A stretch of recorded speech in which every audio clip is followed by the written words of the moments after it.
jazz hands? Is he gonna do jazz hands? Member. Oh my gosh, he had to go with the just picture Kevin right now rolling in his donk. That's right. With the sipping on Indo. No, what is it? No, puffing on Indo. Wait, is it puffing on Indo? You're not sipping on the Indo. I don't. No, it's puffing. It's puffing on Indo, right? Sipping on rolling down the street, smoking on Indo, sipping on gin and juice. Laid back. With my My mind on my money and my money on my mind. We are live. We are live. I know you probably did not expect that. We are live from the Big Daddy Gun Studios. This is the Who Moved My Freedom podcast. I don't even know what number this is, man. It's 113. I hope you got your big girl panties on. Hashtag big girl panties. It's me and Kevin Dixie right now. See, there he goes. Kevin Maximus Diximus. With the names. There he goes. he gets a laugh out of that. So I'm not gonna stop using it. So there you go. All right, that's cool. So here we are. It's just the two of us. Sam from Forge from Freedom will be coming on later to join us. We have a bunch of things that we're going to talk about tonight. Kevin, yes. Where's your? Are you watching this? Yeah, I'm watching. Look. You got one. Do you see? No, this is not mine. This is not mine. This came into Big Daddy Guns, and I posted a picture of the gun inside of this. This is just like a preview, a little teaser for everyone to make sure everyone clicks those thumbs ups. But I posted a picture of this on my Instagram saying that there was a Hudson H9 at Big Daddy Guns, and someone from California called up and bought it. So, dude, whoever you are in California that you bought this gun, it is about to get seriously fondled by Hank Strange. Live on air. It's going to be filled up. So there you go. So we're obviously we're not going to shoot it because we're in the studio, but we will open this box. We will take a look at the Hudson H9. We will, you know what? I'm even going to take it apart. How about that? How you like them apples? Oh, you gonna field strip that joker? Yeah. How you like them bullets? I don't know. Whatever we say from the movie. And then I got a bunch of guns here. I got some guns like this one that I put together myself. That will, it's a 1022 that we'll talk about, integrally suppressed. I got a video about this. I'll show you some other boxes as a teaser. I mean, this is just a box, but on the box it says, I don't know if you guys could read that, but these are B&T guns right here. This is the USW A1 from B&T right there. So we got one B&T there, and I got another box with another B&T. This is the TP9 US. So guns stacked up. Yeah, I stole a bunch of guns out of the store. Basically, usually there's a lot of stuff I don't take. Big Daddy Guns, the store. If you live in Gainesville, in the Gainesville area, you can go check it out. They have a lot of cool guns you don't see anywhere else. I don't always bring them in because, obviously they could sell. So either I have to come back in early in the morning and put it back in the store, or someone has to come here and get it out of the safe because I'm in a completely different location from the store, and someone would have to come get it out of the safe. So I don't always grab this much awesomeness. But since I'm going to be doing an in-store tomorrow, the store's open from 10 to 6, and I'm going to be doing an in-store with the WMD Guns guys. Actually, I have a video I need to post, which I'll post up probably when we're done with this. But the WMD Guns guys are going to be there. They're going to be showing a bunch of guns that are treated with their NIBX, their nickel boron treatment or finish. And they have rifles and handguns and parts, lower parts kits, bolt carriers, etc. And as well, they're going to be doing a raffle. So, and there's going to be sales on their stuff and all that. So I'll be doing an in-store. Therefore, I'll be able to take all these things back. Unless I decide to just run away.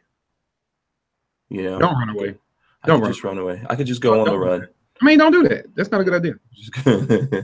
I could just go on the run. So there you go. So it's me and Kevin. Please, everyone, click the thumbs ups. Okay, we really need that. If you hate us, you can do the thumbs downs. That's fine. They might want to stay tuned because, you know what? What? No Other Choice is hiring. Who's hiring? No Other Choice is hiring. Oh, what?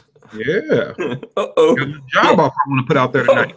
So if you are unemployed, and you are looking for a gig, it looks like, I are you ain't hiring with a money. paying job? Is this like a internship? Should I just go ahead and say what it is? Okay, no, hold it, tease it. Okay. Tease it. I'm gonna shout out everyone. Okay, I'm encouraging everyone. Please come on, click the thumbs ups. We're gonna get to the Hudson H9. You know, I'm waiting to see, you know, some point here. We're not gonna do it immediately. So click the thumbs ups. Let's give everyone a chance to get in here. Give us the thumbs ups. We appreciate it. Make sure you share this with your family and friends. Make sure you do hashtags when you share it. You can do hashtags Who Moved My Freedom, hashtag WMMF podcast. You can do hashtag jazz hands, hashtag thumbs ups, hashtag big girl panties, hashtag strangerholics, hashtag Kevin Maximus Deximus. That's a hashtag. That's legit. Oh man. Let me see. I'm trying to think. Oh, hashtag cow cocky. There you go. That's another hashtag right there. So let me shout out everyone that's in the chat right now. KY Firearms Network B channel. What up? That's what he says. He says what up. I say what up, yo. That's like the only way to answer when someone says what up is you go what up, right? There is no, yeah. Are there any other answers, Kevin? I mean, you can say what good. You can say that. What good? Or just chilling. Chilling. Chilling. None. You know. Yeah. None. You can always do that. Yeah. So there you go. How's your burl? You can do that. My burl's fine. How's your burl? Okay. Burls are good. I gotta hear them. You know what, man? We gonna start finding. There has to be a way to hack stuff. We can put it out like 4 minutes early. Like, I don't know, because I always have to spend like the first couple of minutes sharing it. Yeah, no, that's cool. Yeah, that's why I'm doing all the yakking so you could share it. It looks like Kentucky Firearms Network, the KY Firearms Network B is #1, but then Kentucky Firearms Network is also in there. So he's got two. You know, we got to give props to this dude. We got to give props to him, man. He's in here with 2 channels. He's doing double duty up in here. That's double duty. He's just gonna use one. I just said duty. I just said duty. That is hashtag cow cocky right there. So anyway, yeah, man. Thank you for coming in. The two user accounts or whatever at the same time. I think that's pretty awesome. That equals 2 thumbs ups. Let's see who else is in here. LV Louis Cipher is also in here. Tango Hunter. He says he thumbed up the. He says I thumbed your video. I don't like the sound. I don't like the sound of that. Yeah. No, that sounds naughty. Okay, there you go. The Archangel. Archangel says, "What's up, guys? Looks like Mac and Such fell victim to the YouTube. I won't say what he said. YouTube and got second strike. We, as a Second Amendment community, need to rally to our brethren and fight." So I did hear about that. I heard about Mac, and then I guess also Such is getting some of that. So we're going to talk about that a little bit later as well. You know, we'll talk about whatever you guys want to talk about. I'm sure we have some things going on here. MW Tactical, he's also in here. What's up, Mike? Let's see who else is in. Greg 98K is in here. Mr. Bullshitter, what's going on? Vlarishad 2 is in here as well. Vanessa Kitty. And let's see, I'm going down. Who else is in here? There's lots of conversations happening. Chris Ilog also in here. What's up, Chris? And Michael Bender, Warsaw Patriot. What's going on? To the Warsaw Patriot. Mark Wagner. And let's see who's if we've got some people joining us lately here. There's a nice heated conversation. Looks like Warsaw Patriot is feeling a little bit under the weather. Hope you feel better. South KC 77. What's going on, South KC 77? And we've got Safety Harbor Firearms. Walter is in the chat. What's going on, Walter? We're talking about the Hudson. You're not even going to be here. I'm going to take down this Hudson. I'm going to open up this very nice. This is a really nice box, by the way. And it has like a magnetic flap. See that? Got like the magnetic flap on it. I mean, this is better than the iPhone box right here. I don't know if the iPhone X comes in a nice box like this, man. That's pretty badass. So we're gonna go into the box, see what's in there, Walter, and you are missing it. But you know, I know you've been working hard coming on the show all this week, so we appreciate it. I think I said the Archangel. We've got Music Lover also in the building with us. Peter Machko. There you go, Peter Machko. Micro Jupiter 78, David G, Recall Junkie 1981, Jolly Roger USA, Bernard P. What's up to all you guys? Kenneth Semedy. What's going on? I see also Kevin's there in the chat, chatting away with someone. When he says he's like posting something, I don't know. But I have to like multitask, you know. Yeah, I'm good. Yeah. So there you go. Let's see who else. I'm trying to scroll down here, get to the bottom of the page. You know, bottom of the page. Let's see who else. Who's new in here? Archangel did a bunch of thumbs ups. PCB says good evening. Good evening. Old Doc Sims also in here. Philo. Philo says, hello, all you bastards. There's someone on YouTube that says he starts his thing with, hello, all you lovely bastards. So that who does that? I forgot his name, but there's someone that does that. Velio Chebedo is in here as well. What's going on? Meredith Mayhem, Ron Harris, Chad Patrick, Scott Kimball. Shout out to everyone that's in here. If I missed anyone in that roll call, let me know. Do at Hank Strange and I'll shout you out. John Smith Jr. is also in. So what's going on, guys? Please, I'm going to say it once again. Make sure you hit all the thumbs ups. Let's get this going. Let's get the thumbs up squad going. Like the video. Yeah, this is going to be a good video. It's Friday. I know it's Friday. Everyone's had a long week. Everyone's tired. Some people stood their butts in line last night to see Star Wars. Is that what you were up to last night, Kevin? No. What was last night? I don't know. I was helping people explore freedom. I was at the range yesterday. Oh, and you didn't. I thought you didn't do a live thing with us. You forgot about us yesterday. Must have been a nice gun up in there. No, I think that I chimed in for a minute, but you guys were like in the motion of things, and it was kind of crowded yesterday too. It would have been so much background noise. Now people getting that last little spray in. I wish I could have though, because I thought I was gonna be able to hack next week, but no, I gotta be out of town. Oh, okay. I still might try to hack and like go into Starbucks headquarters and just be like, "What's up? Let's have a gun show right here in Starbucks." Okay, sure. If you get arrested live on the air, that'll be good for the ratings. That'd be great for your ratings. Kind of bad for my. We'll pass out the collections plates. We'll bail you out. Yeah, because that's. Oh, hey, Dono. Unknown user is also in here. He says, unknown user says, Philip DeFranco says, what's up, you beautiful bastards? Right you are, sir. Thank you very much for that. Absolutely, he does. Chad N says, F Star Wars. He's an anti-Star Wars dude. DC2 Megaloop. You never seen any of the Star Wars movies?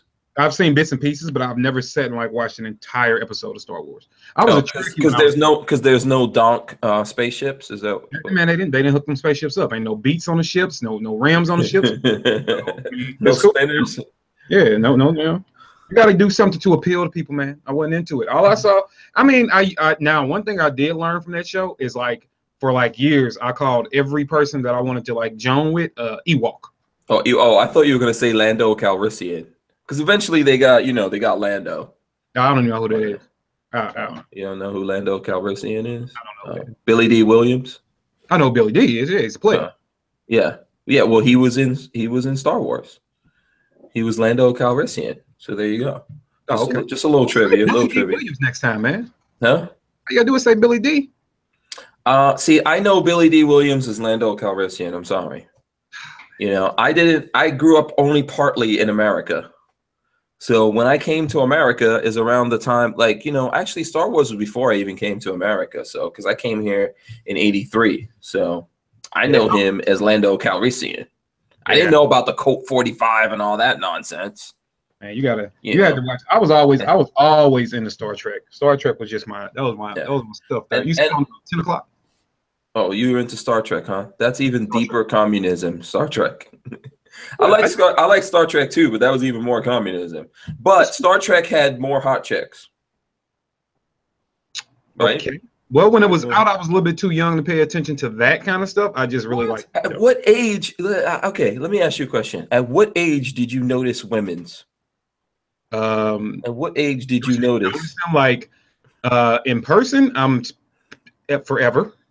Like, I'm pretty sure I was like the most. Matter of fact, I remember my mom telling me that at 3 years old, a woman quoted me that was babysitting me. I am the most mannish little boy she ever met. I actually tried to hop on my babysitter. Yeah, it is what it is. I mean, I was, you know, I'm saying, I don't remember doing it. I remember being told I was doing it. Now I do remember being about 8, and yeah, every time she hired a babysitter, I was like, it was like an interview board. You were trying to kick it to the babysitter. Like, I gotta know what you about, girl. You know, I gotta know what you about now. How you look? Because and then you don't want the babysitter. Now, I had this happen one time. I thought it was only something in movies, but this girl that was watching me actually invited her boyfriend over. Like when my mom went there, like I ain't gonna tell. Like, yeah, I'm all about the business. Now you got. Was your mom? It seems to me like your mom was tough.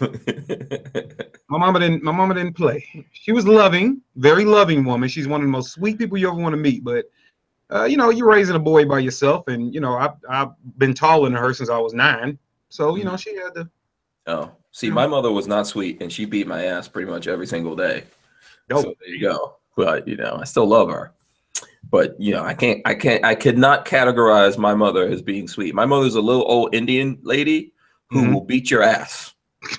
My mother was a teacher, man. Even in Guyana, when I meet people that she actually taught them in Guyana, they say to me, "Oh, you know," they don't go, "You know, your mom was so lovely and sweet, and she taught me this thing." They're like, "You know, your mother used to beat asses." You know, and they're like, "Yeah, you know what? Your mother beat my ass." I was like, "Oh, that's good." I thought I was the only person who's getting their ass whooped around here. You know, I do have a funny gun story about my mom, though. So, was your mom into guns? So, let me tell you this quick story. So, there was an issue. I was probably like 15, maybe younger, maybe 13. Well, long story short, there was an issue with break-ins in the neighborhood. All right. So mom, without me knowing, went and secured her some protection. I didn't know, you know. And so I'm coming in. And you guys were obviously in St. Louis, right? Yeah, we were in St. Louis, right in the thick of it. And I know I was 15 and a half. I started driving when I was 15. So I was coming home late from work. I was working. I'm like you. I've been working since I was, you know. So I was driving. I came home late from work unexpectedly. Right? She thought I was already in the house. So I opened the door. Oh. And mom's at the top of the steps, like what? I'm like, I did my chores. What did I do? So what gun did she? What did she get? A revolver? No, man. It was like a what is that? What's the little cheap gun? Starts with a J. It was Saturday Night. Oh, Jimenez. Yeah, Jimenez. Okay. It was one, and a guy that liked her was like, you know, I'll give you something to protect yourself, you know, and gave her that. And I'm like, now that I look back at it, I'm like, he was a jerk. You know, but why? Because he gave her a Jimenez? Yeah, it was a gun, son. You can't discriminate against the guns. No, this is why he was a jerk. I wound up seeing his collection a little while later. Oh, that was like the cheapest one, dude. Like he gave her the gun. He didn't. What you come up with? Yeah, he could have at least given her a high point. I mean, come on. Now. I think that gun was his because he had a legal gun. He was a legal dude, but I think that was his throwaway. I think that was literally his throwaway. So if she did something with it, I don't know where it came from. But after that incident, she was so scared because, you know, she freaked out immediately too. Like, oh my God, I've been so nervous because of these break-ins. You know, in her mind, I could have hurt my son. So she did not ever deal with a gun again. Like never, ever, ever. So it was just about 5 years ago. She was really petrified of touching guns. Thank you, sir. Appreciate you. She was petrified of touching guns. So after constantly working with her, talking to her, finally she gave in, and I took her shooting, and she became addicted. So that's the good thing, right? Even my mom had to be brought back over to the good side. No, that's good. Yeah. The bad thing is, you know, No Other Choice is doing well. Like she like watches the videos and she's like, "Oh, I see you doing good." I'm like, "Yeah, mom, everything's, you know, working out. You having those real." She's not watching this stuff. Is she? No, she doesn't. I told her. Do not tell your mother about this. Mom is at work, so I'm glad she can't watch this. Do not tell Mom's Dixie. We do not want her to know what we get up to around here. Yeah, she refrains from some of the conversations, but she's under this imagery that people give everything. So she's like, hey, like she Googled guns, and whenever I go visit her, I take a few guns with her because we go to the range. She gets to shoot them. And so she hits me up and she's like, hey, I want a gun like your wife's. I want the Glock 42. I'm like, all right, mom, we'll work on it. Hey, baby, what's wrong? You're not feeling good, daddy? What's the matter with the cuteness? What's the matter? You don't feel good? You don't look good either, baby. You okay? Okay, go take your coat off, clean your face. You come back to daddy, okay? Okay, baby. Be careful. Be careful. Be careful. We can't have the cuteness being sick. My baby don't feel good. That's not like her. Yeah, that's terrible. Hey, sweetheart. So she calls me up. She's like, "Oh, I want a Glock 42. You look nice." Oh, my wife just got her hair whipped. We have never seen your wife on the show. What's the reason that we don't get to see your wife on the show? I don't know. She doesn't like it. Oh, are you gonna get on the camera? Come hang out with her? Oh, are you gonna say hi? Okay, there she is. Hello. Now I see where the cuteness gets the cuteness from. Oh, exactly. Oh, I knew it wasn't from Kevin. So of course not. Not at all. Oh, very nice. Very never nice. made a cameo before. All right, check that out. Awesome. Yeah, that's great. Normally I'll be like, hey, come on and say hi. She's like, but she got her hair done today, so she's feeling good. Oh yeah. I don't know how much that cost me, but don't even worry about it. Right. Don't worry about it. It's a good thing. It's a good thing. It's gonna be worth it. It's always worth it. She's a spoiled brat. I do literally. I'm gonna say that after I say this. So my mom calls me up and she's like, okay, I'm ready for a gun now. Not just shoot them. Now she wants them. She's like, call me. She's like, when you come visit for Christmas, you got to put me through a legit class. Because I told her, she tried that. Hey, just give me the certificate. I'm like, you will not. You are going to take a legit class like everybody else. She's like, all right, I'm going to take the class and I want a gun. I'm like, all right, cool. She's like, but I'm not buying it. I'm like, what? And she flipped it and said, you're a gun guy. I'm not paying for a gun. Have somebody give you one for you can give it to me. I'm like, that's not how this works. Does she think you are Hickok 45 or something? That's what I said. I was like, Mom, I'm like this big in the grand scheme of things, right? I always tell her I'm just the flea that's nibbling at ankles. That's the way I describe it. And she's like, yeah, either way, I'm not paying for a gun. So my mom will not buy her own gun. I have to give her the class for free. And then I have to buy her gun, and I have to buy her first 100 rounds of ammo. Oh, okay. Well, we should have that discussion when it comes down to it here, and figure out what gun she gets and all that. So that she wants the Glock 42. I want her to personally have the Shield.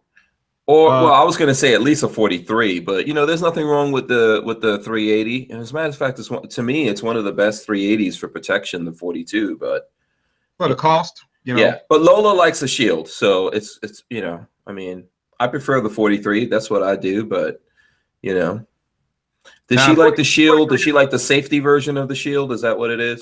We talked about that first. She was all like, when you first get anybody into it, they're like, okay, I just want to make sure it has all the safety features. So what I did was when I took it to the range, we had fun. We went about the third time. I'm like, all right, let's try some little drills. Let's have a little fun. And we put a target out there, and we were like, it was a hostage target. And I was like, okay, we're gonna try to shoot the guy on his left pinky toe. So we called that the Harlem Night game, right? So we're gonna try to shoot him in his pinky toe. And rest in peace, Della Reese. She's Oh, that was so sad. Yeah. So she picked it up, and I had the drill where I had the safety engaged, and she tried to move as fast as she can, and she went, and my mom is animated, so she's like, pow, even though the gun's gonna go pow. You have to post video of this. Is there video? Yeah, I did, but it was a horrible one. I asked her, did she want to do a video later on, and I'm trying to make sure that I don't have to. I'm very sensitive about mom, and if I put her up on a video and somebody says something about her, it's not going to be let's talk about it. I will be at your house. So try to be careful. I'm a mama's boy. I try to protect and shield mom. Yeah, that's disrespectful though. People like you see what they did to Coleon, going to his mom's house and mailing her. That's horrible. Yeah, so try to be careful. But anywho, we played a game, and her safety was engaged on a gun, and I had to go get the gun from the gun range we were at in Memphis because I'm like, I don't have guns with he's on, so I have to go get one. And it was a Shield with the safety. And she picked it up and she couldn't fire the gun. I was like, now what happens if you're stressed out? She was like, okay, I don't want one with them things on it. You have to give me one that just goes pow right away. That's how she does it. I just need to go pow.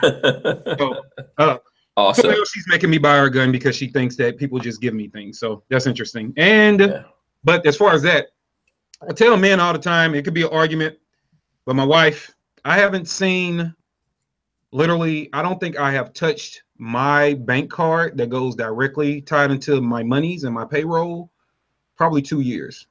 Haven't even seen it. I have to literally ask her, no joke. I have to ask her, when do I get paid? When do I have money? I don't know. I don't know. Only time she says you can dip into the money is when it's like time for me to plan trips or I got travel for no other choice, stuff like that. Other than that, I don't worry about it. If the lights come on every day, we got emergency funds. I see a lot of guys arguing and bickering with their better halves about that. Like, dude, look, if your lights are on, if your savings is there, if your bills are paid, now don't let me come in here and I try to fry me an egg. There's no electricity. Yeah. But at the same time, let the women have fun. Let them have a little freedom, man. So I don't. Lola's in charge of the money, so far as I'm concerned. If I make any money, notice I said if I make any money, Lola gets it, and I try to see what I could get out of that to do whatever I need to do. You always got to take care of mama first, right?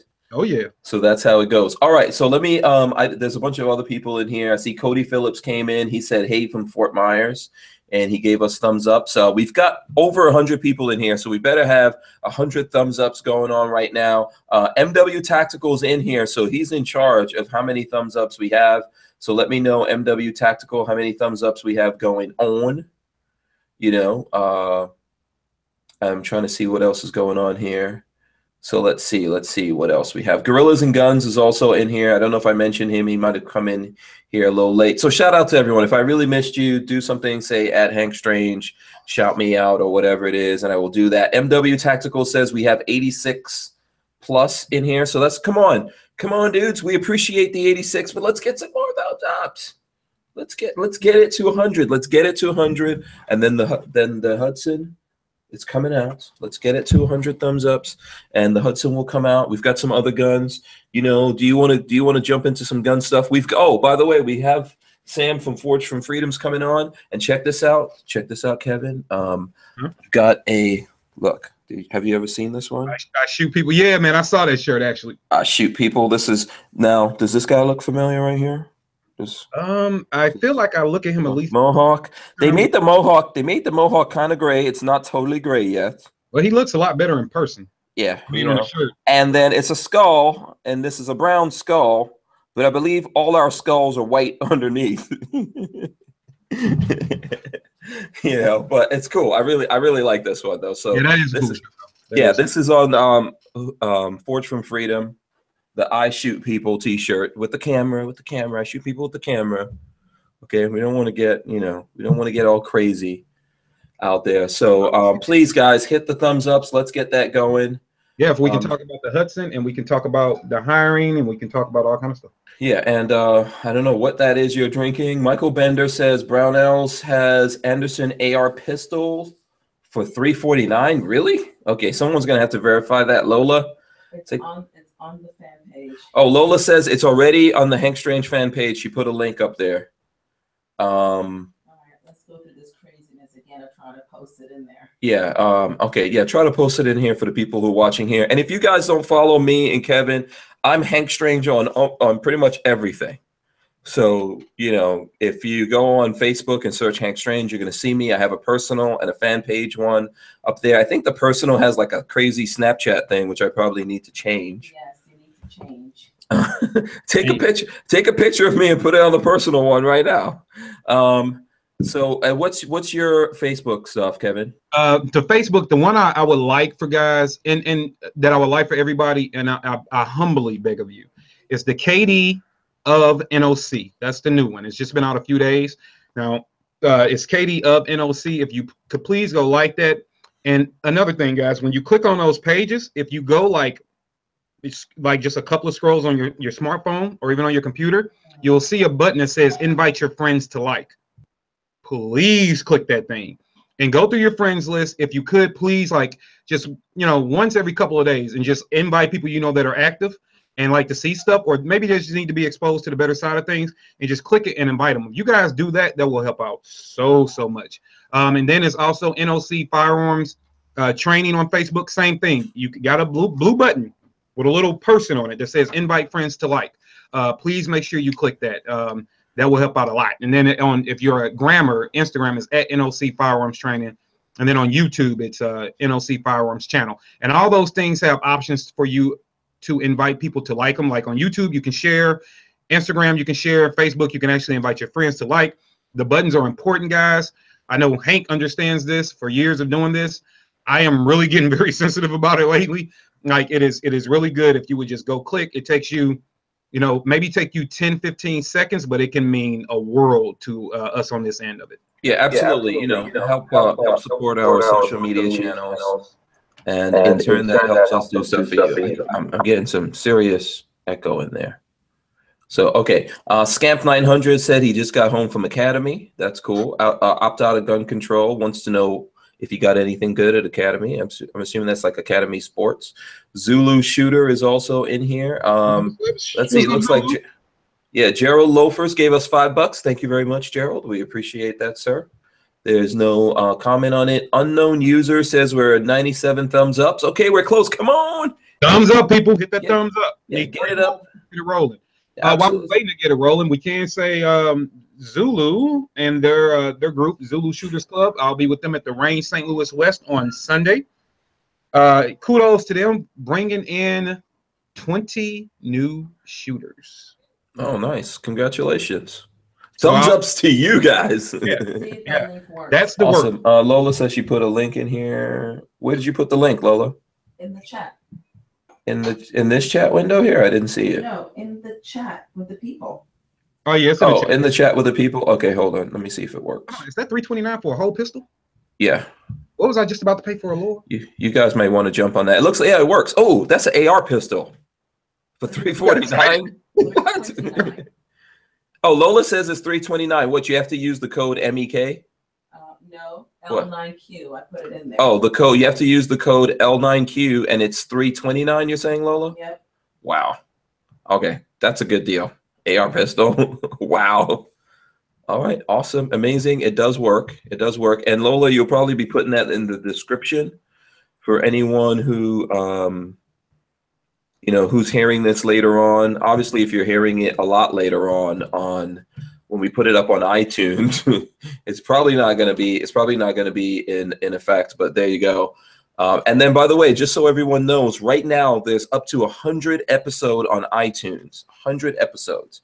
So you can listen to us and all our craziness in the car from episode 1 all the way up to 100. And definitely by the time once we're on break, which from next Tuesday, we'll be on break until the new year. I'll get up to current with all the episodes. Snooch gave us $2. Thank you very much, Snooch. We appreciate that. As I said, Lola put this in here. Snooch just changed it to $100. What? Whoa. Thank you, Snooch. That's friggin' awesome. Hopefully that wasn't like a typo or something, because that's pretty badass. That's pretty awesome, man. Yeah. Snooch, what's up, man? That's badassery. That's love. Okay. Yeah, that's badassery right there. Thank you very much. We appreciate that, man. That's really cool. The burl is strong with that one. Yeah, absolutely, absolutely. Lola, we got to do something for Snooch. She just gave us like $100, man. You should see if I have like a T-shirt or something that I can give to Snooch. I don't know if she can give him one that you've worn though, and it has to be unwashed. One that's why I don't think he wants to wear a T-shirt that I've actually worn. I don't think so. But Snooch, get in touch with Lola. Tell Lola I said that she should hook you up with a T-shirt. Let her know what size you are, and damn, thank you. We appreciate it. That's really much appreciated. So here we go. I'm trying to see if there's any other comments. Michael Bender says another deal he has. Harvey's Pistol and Pawn has a Smith & Wesson 642 stainless revolver.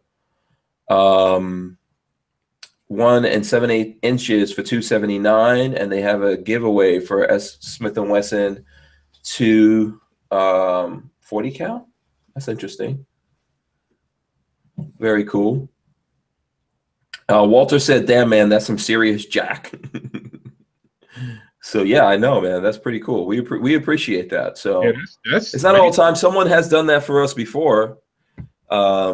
But that's awesome, man. I really do appreciate it.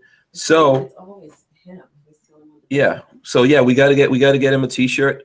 Snooch, t-shirts. what is your size? What is your size, man? What size? He has t-shirts. I already sent him t-shirts. Okay. We can send him another t-shirt. You sure can. Yeah, absolutely. So let's see. Tungsten Carbide says, at Hank Strange always, you can't keep up with chat.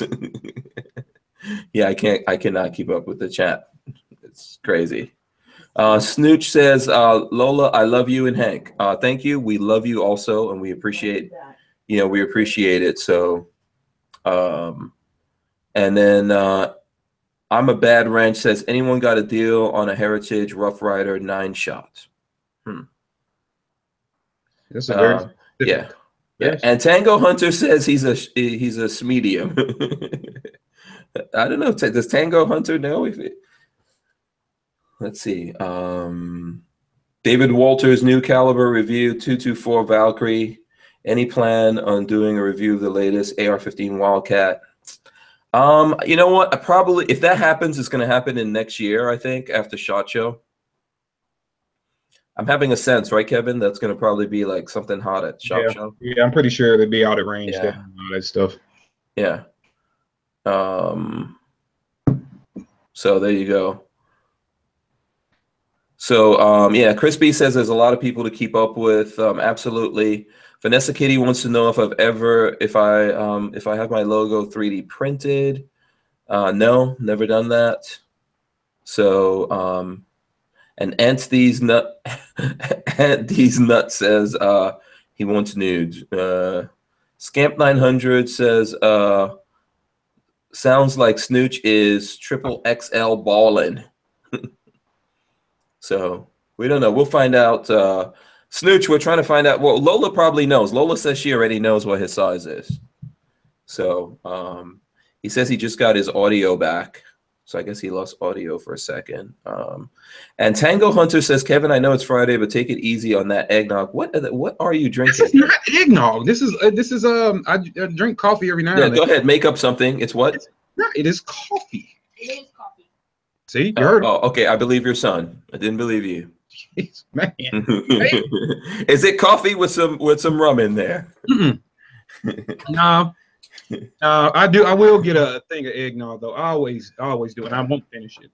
I'll always buy one. It's like tradition. Yeah. Why does Snooch say his size is 9.5? Really? I don't know. Okay. So all right, cool. So did we get to 100 thumbs ups yet? Yeah, I believe we're there, dude. Let me see. Let me go check. Did we get to 100 thumbs up? So someone let me know. We'll start. 109. How much? 109 thumbs ups. That's awesome. Okay. That's pretty awesome. Do you want to start talking about some guns, Kevin? Yeah, we can talk about. The Hudson 9 will be coming out, but I think we should go over some other stuff. Do you like 22s? I love 22s.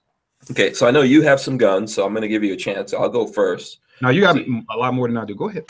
No, I'll give you a chance first to get your guns up. So here we go. So this is a 22 that I built, and there is a video of this on my channel.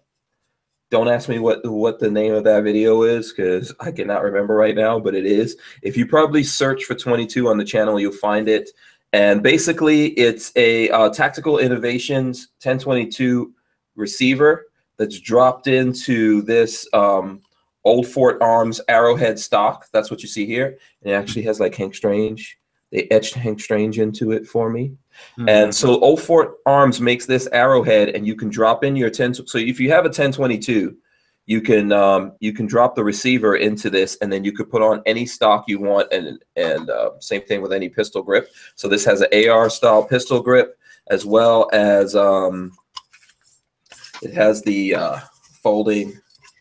There you go, folding stock. I'm not sure what that folding stock adapter is. I got that from my brother Anonymous, and Anonymous is the one who told me about Old Fort Arms. So I'm sure he's going to tell me what it is. This is the ATI stock that's on it, and then I guess just like a regular, pistol grip, right? That's just your average pistol grip. So then you could build your own 1022, and so here the barrel is actually an integrally suppressed 1022 barrel. Yeah, I like the integrally suppressed stuff. Yeah, I'm all about that. So that's what this is here. I think again. Let's see the muzzle. Hold on. There we go. There's the muzzle right there. Right there. Okay. Yeah, a lot of space in there. Yeah, it's a lot. I was wondering why it seemed to be riding to it, but if that's integrally suppressed, that would explain it. Yeah. So there you go. This is a nice little 22, integrally suppressed, nice little quiet joint. You know, uses the of course it uses the 1022 magazine. So here's my Ruger BX right here, my BX 25 that goes in there. Hank, Yeah. You might want to flip that around. Flip the mag around. Oh, am I putting it in? Oh, of course. Not paying any attention to what I'm doing. That was classic, man. That's so stupid. I'm like, what the hell is going on? Do I need to lock this open? Man, there you go. Try to do something live and then look at yourself and then do it at the same time. But there it goes. That's what it looks like with the pistol grip in here. And I see the cuteness is back, but she's not sick. She asked a very good question. I think Walt should be feeling horrible about himself. Maybe ask what you asked again. Where's everybody else? Where's everyone else? No, it's just me and your dad talking today. And then there's like 100 people out there that we're talking to. Say hi to all the 100 people watching. Yeah. Yeah. I'm gonna say. But they love she's even cute when she's sick. She's even cute when she's sick. So there you go. You know, she's still cute. Look, now I'm gonna do a proper magazine insertion. Not warm. I'm gonna do it properly now a couple of times. That was penance. And it's so funny. You know what's funny about it? Because people can see people recording videos. That kind of crap happens all the time. No, because it's so weird. Like I'm doing this and I'm looking. I'm like, what the hell is wrong with this thing? It's funny too because when you were doing it, you hit a rattling. You trying to get it in, and you can see the follower at the top of the screen. So stupid. Oh man! But that's how it goes down, man. Listen, I am far from perfect. So there you That go. was funny. That was good. Oh, There you go. Okay, so do you have something to show other than the cuteness here? You come back, baby. Okay. The Archangel says hello, cuteness. Say hi. There's people saying unknown user says hello, little lady. You say thank you. She says thank you, guys. She's just not feeling well. Oh, Chris Bullis says how old is the cuteness? She's 5 years old. Yeah. You know what you should do? We need to talk to Sam about this when he comes on. Someone has to find out like where is Sam? But because I think Sam had some stuff going on. He's going to be coming on late, but you know, we should make a t-shirt with the cuteness. With the cuteness. Yeah, I mean, I don't know. You might not want to put her on a t-shirt, but if it did, it would be a shirt that's only for like select people. Yeah. Or we'll just make a shirt that says, you know, hashtag the cuteness. NOC Firearms. That's what's up. He says the super duper cuteness. Yeah, she's gonna, and she will actually have her first, you know, her first little gun video. We're going to record her shooting her gun. Well, okay. Let me tell you something right now. A couple things. Did you say how old she is? She's 5. She'll be 6. She's 5 now. Okay. All right. You need to go right now while we're talking here, and you need to create the YouTube channel, The Cuteness. Okay. Don't let anyone else make that YouTube channel, my friend. Right now, you need to go and make the YouTube channel, The Cuteness. You know, Joe Carpenter, thanks a lot, Joe. He says hashtag backwards BX. David Walter says A+ the cuteness. So there you go. So, all right, let's see. Any updates on the reciprocity bill? Yeah, dudes. Right now, they're trying to get the tax bill through. And that's going to be a nightmare. You know, and now these knuckleheads who are planning to do things in the midterms, now they're all of a sudden thinking about their whole strategy of, oh, we're going to do this later. We're going to do this a year from now or 2 years from now. So we'll see what happens. So Meredith's Mayhem says the BFS3 will not fire on release once you change the selector back to semi. Yeah. You can, so if you pull the BFS3 and you fire, but when you release, you don't want it to fire, you can put it back. Of course, you know, when you're using these things, you should always practice the safety rules, you know, and think about what you're doing. And you should always test it after you put in the trigger, test it and make sure it's functional before you actually put live ammo in there. So, let me before I forget, let me talk about my job offer. Oh yeah, go ahead. All right, so no other choice is hiring. you get paid $0. Woo-hoo. But Big, there is you're balling. here's what I need. So the everything has been going well with the movement and the mission. And I'll always tell people this is not about me, it's about the mission. And the things are looking well, right? And you have to strike while it's hot. You have to do the best you can while things have momentum.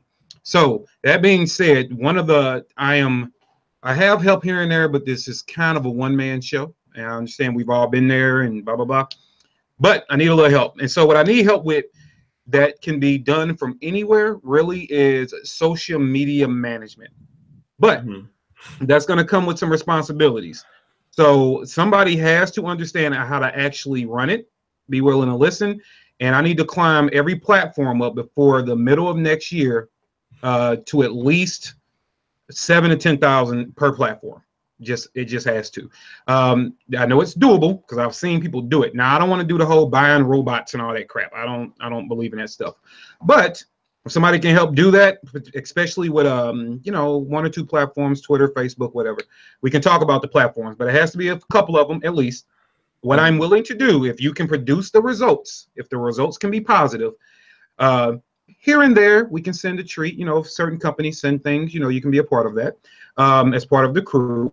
But if you can do that and you can do it in a timely fashion, be responsible, show up, be active, really get stuff done, really put the grind to the metal, and you get the results, that 7 to 10,000, I will give you an AR.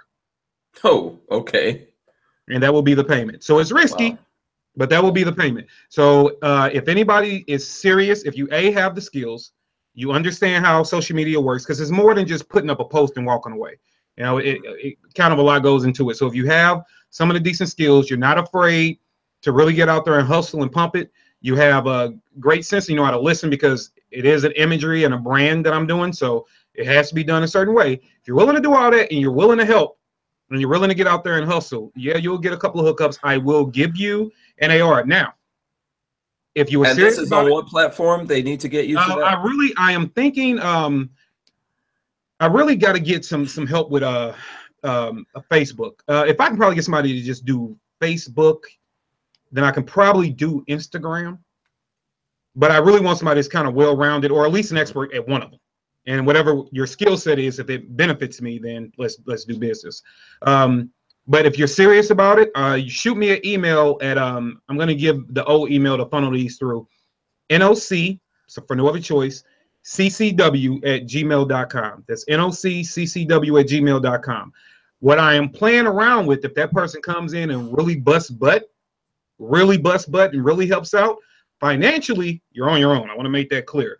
Financially, you'll be on your own. But if you really bust butt and you can add in, you got a little camera experience, I will take you to SHOT Show as my cameraman next year. So you'll get an opportunity to go to SHOT. This coming January, SHOT Show 2018? Well, 2019. 2019. So if you really come in, bust butt, stick through it, help out, help build the brand, you'll get a rifle, you'll get some little trinkets, and if you really come through and you really bust butt, we'll discuss particulars, but we'll get you to SHOT Show. So now, does this need to be someone in the St. Louis area, or it doesn't matter? St. Louis is always prime, but I mean, if you can make it happen from where you're at, you can make it happen. Okay, so there you go. So if someone out there has these skills and you're looking for an opportunity, Kevin just laid one out for you. If you know someone who may be looking for that opportunity, hit him up. You can let us know while we're doing this. It's pronounced Ant Diesel Nuts. It says Ant Diesel Nuts. Okay, I'll try to remember that. Thank you very much, though, for that. So there you go. Yeah, so if anyone was, if anyone's thinking about that, Scamp900 says, I'm out. I can barely get on YouTube. And Unknown User says the Brownells link is not working for him. So try to go into the description of this video. Brownells link is not working. It's not? Which one? Which one, Unknown User? Is it the one that Lola posted here? Because I tested it and it was working. But did you put it in the description, Lola? No, I didn't, but that link works. Yeah, okay, if you can put it in the description, maybe that will help. And it's also on Facebook. So if you have Facebook, go to Facebook/Hank Strange and it will be there. And you could The range one says, I'm leaving social media January 1st, going to get back to competition shooting It just worked. and gigging and maybe some studio work for a few players that have asked. Okay. And Brian Quick says, with all due respect, the person should be paid. Oh, I can address that. Okay, go ahead. So, Brian, let me say this to you. That would be a con if I said call for something and then I said, oh, guess what? It doesn't pay. What was the first thing I said? I started off with, this is an opportunity. If somebody doesn't want to do it, don't email me. It's just that simple.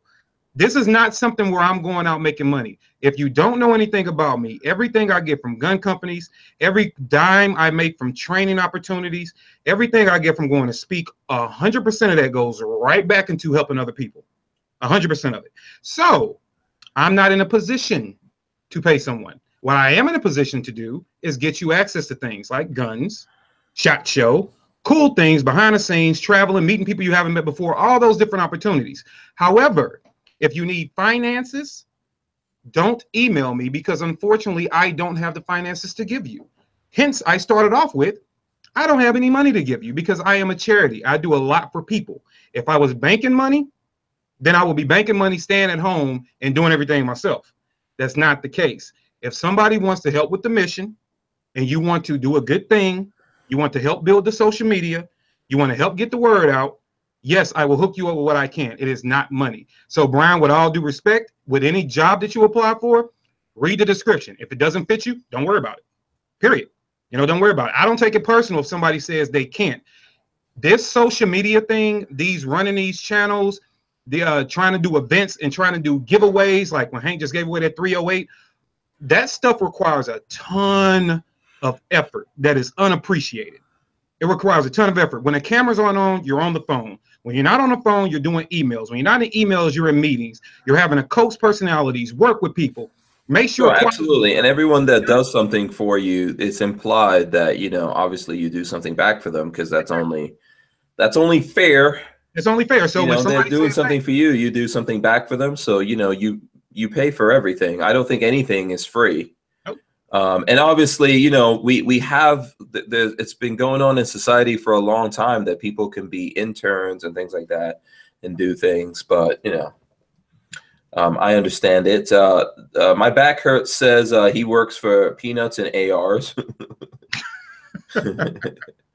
So there are a lot of things that come with that, right? And Hank, I know what I'm preaching to the choir, but some people really honestly love doing this stuff. So if you can be hooked in with a movement that gets you access to behind the scenes and all that, no matter what movement it is, sometimes that's good enough for folks. You know, you can just be in there are people that literally go out and do this stuff, like the guys you see in front of the camera, that aren't getting paid anything.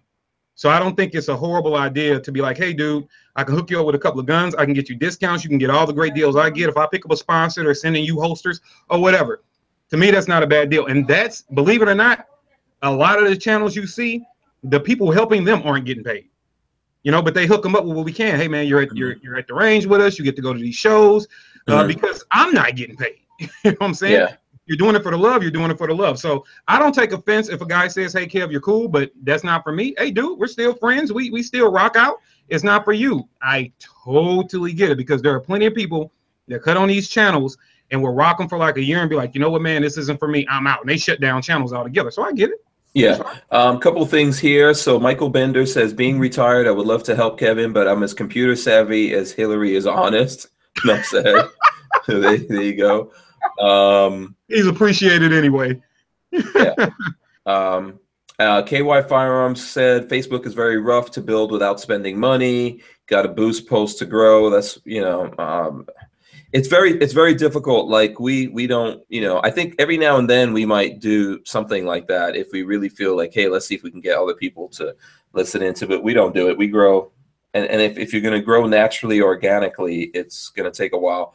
Chris Bullis would like you to say the email address again. I'll put it in the chat. It's noccw@gmail.com, and I'm throwing it back in the chat again. And this is not, you know, and nobody's trying to like scam. I'm not going to tell you, hey, dude, trust me, I'm going to get you, you know, $2,000 a month, man. I don't have it like that. But what I tell people all the time, and I'll be honest, here's an opportunity. If you love doing something and you love being a part of the 2A community, no matter what lane you're in. If you love doing it, you love doing it. Like, you know, I work a full-time job and still come home and do this. I still go to the range and train people. I still do everything that a lot of people are doing in their regular lives, plus run a training company, plus travel, plus raise 2 kids, and I'm married, and I got a house to maintain. So trust me, it's preaching to the choir when you're like, oh, you should get paid. I want to get paid too. However, you're paid with the love for what you're doing. And if I'm telling you, hey man, what we can do is get you hooked up with the same stuff we're getting hooked up with, I don't think that that's not like a fair bargain. But if money comes, I've had a couple of guys that were like, oh, on the team, they're like, hey man, we would love to help, you know, but we don't need to really be paid anything. I'm like, oh, that's cool. But you know what? An opportunity came, and those guys were helping me for like 7 months. And a guy gave us, just for the movement, he gave everybody standing on that day that was doing some work $500. Mm-hmm. Just gave it to him. Mm-hmm. You know what I mean? So it wasn't in the form of cash, but it was a blessing. So, you know, it's like you have to wait for opportunities like that. That's why we do it for the love. We don't do it. If you're in this for the money, you're in the wrong thing. What's up, cuteness? Yeah, Recoil Junkie says he's actually worked for ammo before, and my back hurts says that he's got hundreds of Facebook channels. You should talk to him, see what's going on there. And I think Lola posted something again. We do have Sam from Forge from Freedom. There he goes. Thank you. Are we getting audio from Sam? Can you hear me? Oh, there you go. There's the audio. There's the audio. Sam has to get off the show. Yeah. Hey, Why? Why? Because his beard is bigger than yours? Nobody on the show is allowed with a bigger beard than mine. So there you go. And you know what's funny? You don't have a lot of light on your face, so all we see is darkness. I'm just from gonna the beard down. That's better. So welcome, Sam, man. Thanks for coming on the show. I see you got your "You Suck" T-shirt on with everything going on in YouTube land right now. It's very apropos, I guess I should say. I've got an old T-shirt on that's totally faded because I probably washed it about 2,000 times. Oh, okay. Look, I'm rocking the Forge from Freedom. Yeah, I love it, baby. I shoot people shirt right there. From Forge from Freedom. I like the colors of that one. Yeah. I've got the gray hair on, but it's cool. It's cool. Yeah, I'm glad FedEx came through in the end. Oh yeah, it's not. Hey, I'm happy. Yeah, it took a while, but I'm still happy that they got through. I don't know what FedEx, how they lost the package, but that happens. That was crazy, man. It's like insane. Yeah, and we are coming up here. I am going to show. We're going to get into the Hudson here in a second. I did want to show you guys now. The other day on the show, we were talking about. Remember we were talking about upside down Christmas trees. Were you on for that one, Kevin? No, I wasn't here for that one. Okay, but we were talking about upside down Christmas trees. So I want to show you guys this right now. So I said to Sam, let's do Tree Lives Matter. Yeah, that was this morning. Yeah, so there you go. So I think you got it. I think I said it last night, but you got it this morning. So that's a new T-shirt that's coming out, Tree Lives Matter, with the upside down Christmas tree. And it's in kind of like a Run DMC kind of style, right? And here it is. I like the blue. That is the blue is really cool right there. Let me see if I can get this to focus. Yeah, it's refusing to focus. So, and then the white one, you could I don't know if you can see it here, but there you go. So we've got a shirt coming out just in time for Christmas. Tree Lives Matter. Yeah, that's actually live right now. Oh, it's live? Okay. I think you sent me a link. Did you send it to Lola? Because Lola will be able to put it up. Oh, you just go to the website. It's right on the homepage because I've switched the homepage to. Okay. You have to be quiet. They can hear you and they can hear each other. Yeah. I'm listening to you, Sam. Go ahead. Yeah, I was just saying if you go to the homepage, you can just see that on the homepage. So it's pretty easy to find. Okay, cool. Yeah, so just go and check that out, guys. I think it's cool. And that's the rage now. And I think you didn't know about that, right? You didn't hear about the I did not, man. I've been buried under thousands of orders.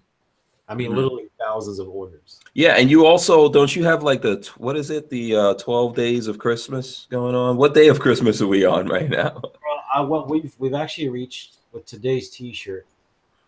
I actually liked your idea so much that I actually swapped out one that I was kind of meh about, and I made that today's T-shirt. Oh, awesome! Sweet. So I swapped it out. So we're on 11 today. So tomorrow's the final day. Whereas the final day tomorrow, I mean, like the final one we're releasing tomorrow. But people can keep on ordering on, I guess, the last day to order and get it before Christmas, like the 19th, maybe. Mm-hmm. Okay. So a couple of messages here for you. KY Firearms, Kentucky Firearms Network says he's still waiting on you to get back to his email. So I know you probably have a lot of emails to go through. So Yeah. please look through for Kentucky Firearms. He supports our channel here. He does a lot of stuff. He has his own YouTube channel and all that going on. So I apologize to Kentucky Firearms and anybody else that I have not responded to yet. I promise you, every day I go jump on my email, and my wife and my team, basically my customer service team, they tag everything that's for me, like message for Sam, right? Okay, in my book. And I swear every day I wake up and there's like 20 more. I can imagine. And first of all, you have a bunch of YouTube dudes like either texting you or emailing you all the time. We all know they're pansies. Yeah. We're demanding. We are divas. Hey man, it's all cool, but you know, I'm getting a lot of requests right now from people, you know what I mean? Like off of YouTube, not necessarily from YouTube. And I'm just trying to catch up with life right now. Okay, no, I understand. And Opt Out of Gun Control wants us to tell you that he loves the shirts. Oh, thank you very much. Thank you very much. Yeah. I appreciate it. Your feedback is very important to us. If you don't give us feedback and if you don't tell us whether you like them or hate them, then we're never going to get better. We're never going to do anything better. Yeah, and Tango Hunter says, sounds like Sam needs to hire some help. Trust me, man. I'm trying. I'm really trying. I mean, it's you know, it's kind of that's the thing. You know, if you talk to any like established business owner, okay, they're going to tell you that their biggest problem in business is finding and retaining reliable staff. You know what I mean? And it's not a complaint. It's just a fact. It's just a fact of life. You know, I'm sure if you talk to Tony from Big Daddy, he'll probably have something. Yeah. Oh, yeah. I know very well how that goes. The Range One says he wants to know, Sam, is that a Bugera head way in the back? And then he goes, Lord have mercy. Very well spotted. That is a Bugera. I believe it's the 50 watt, and it's kind of like the bluesy one. You know what I mean? It's got a very bluesy sound, very nice, clean sound. Yeah. Yeah. And who is it? Very well spotted, sir. Yeah. What was that, Kevin? What is this we're talking about? I have no idea. It's the amp behind Sam. Oh, the amp. Okay. I know what an amp is. Okay, cool. Yeah. Right. Yeah. It's my guitar amp. Right. Hold on. Let me say it. Right there. Right there. Okay. Yeah. How much does something like that cost? Oh man. Gosh, I don't know if I even. If you have to ask, you cannot afford it. Oh, I know this one. I'm done. I'm just living, you know, living vicariously. I just always want to say that to people. This is more of a modern one, so it's like a production one, you know, printed PCB and all that kind of stuff. It's not a vintage one like that one there, right? So I can't remember. Probably about $700-800 maybe. Okay. Oh, okay. And John Gilliam says he bought 4 shirts from Forge from Freedom. At first, that was the only way he knew of to support the Hank Strange situation. So thanks. We appreciate that. Oh, thank you so much. Thank you so much. We appreciate everything that you do. Yeah. And Kevin, you know, you had your rant about what Brian Quick says, and we're just giving him equal time here. I'm not trying to open this up again, but just to give Brian Quick equal time, he says any business must be willing to compensate the employees that produce. You will get the employee you pay for. And I think that's why Kevin is saying that, hey, if you really come in and help me out, I'll give you an AR and I'll take you to SHOT Show a year from now. So, and it is a good point that I think that Brian is trying to make. And, I think we all think that way. Like, we want to make sure we're being fair with people. I always try to give more than I take. So. Right. And if everybody did that, if everybody gave a little bit more than they took, we'd probably have a better world. Yeah. You know, I think it's and this is not an attack on Brian. I get what he's saying. Now, in all fairness, please understand, I hold a couple of business degrees, one being a master. I understand how to move money, how to operate business. That's the reason why I started the conversation with, here's the situation. And it's just a thing, man. It doesn't, look, one thing about anybody in business, no matter what your business is, if you have passion behind it, if nobody shows up that day, you'll show up, period. Right? Yeah. It's just acknowledging the fact that, hey, this will be a great thing. Here's what I'm willing to do. There are plenty of people that have jumped in and helped out companies that failed. There have been plenty of people that jumped in at the ground root level when there was help needed and sacrificed. And, 5-6 years later, they're very well compensated, right? So it's always a risk. If it's something that somebody deceived you into doing, I got you, dude. You should be all upset about it, all up in arms. But me personally, and I'm not trying to say I'm better than anybody, there have been plenty of lives that I've impacted in a way that will never hit social media based off what I've been doing. Guys have went to free trainings. Guys have gotten products. Yeah. Also, I mean, I'm not trying to cut you off. Just so that people know this, you come on here and do this with us and give us your time, which is time away from your family. And I mean, what do you get paid for it? You know what I mean? I don't pay you anything for it. Nope. No, I think what I do try to do here, we lost. Did we lose Sam? Something happened to Sam's camera there. Yeah, Sam. Okay, I don't know. Something's going on with Sam's camera. Yeah, let me mute it for a second. Okay, so and the thing I was trying to say there is that we appreciate it and what we're trying to do. Wait, he came back on. He unmuted your mute. Yeah, he unmuted the mute. Yeah, Sam, something's going on with your picture and your sound. Oh, there you go. Let's see. Okay. I'm trying to figure it out. Yeah, your audio's coming in real bad. Is that better? No, we're hearing a lot of static. Hold on. What about now? Still. Yeah, it feels like you switched over something. Give me a minute. I'm gonna mute my microphone for a second. Okay. Yeah, like I was saying, and you come on and you do this, and obviously I recognize that, and there's things that I want to do to make sure I'm giving back to you for what you're doing for us. I think that's the point I'm trying to make. And life should always be a two-way street. And along those lines, I don't want to open up this whole thing because I think Brian's coming from a good point of view. You're coming from a good point of view there. The Archangel says this. Requests from my Strangerholic family. Let's boost NOC. Let's boost at NOC Firearms and blast the channel everywhere on Facebook, Twitter, etc.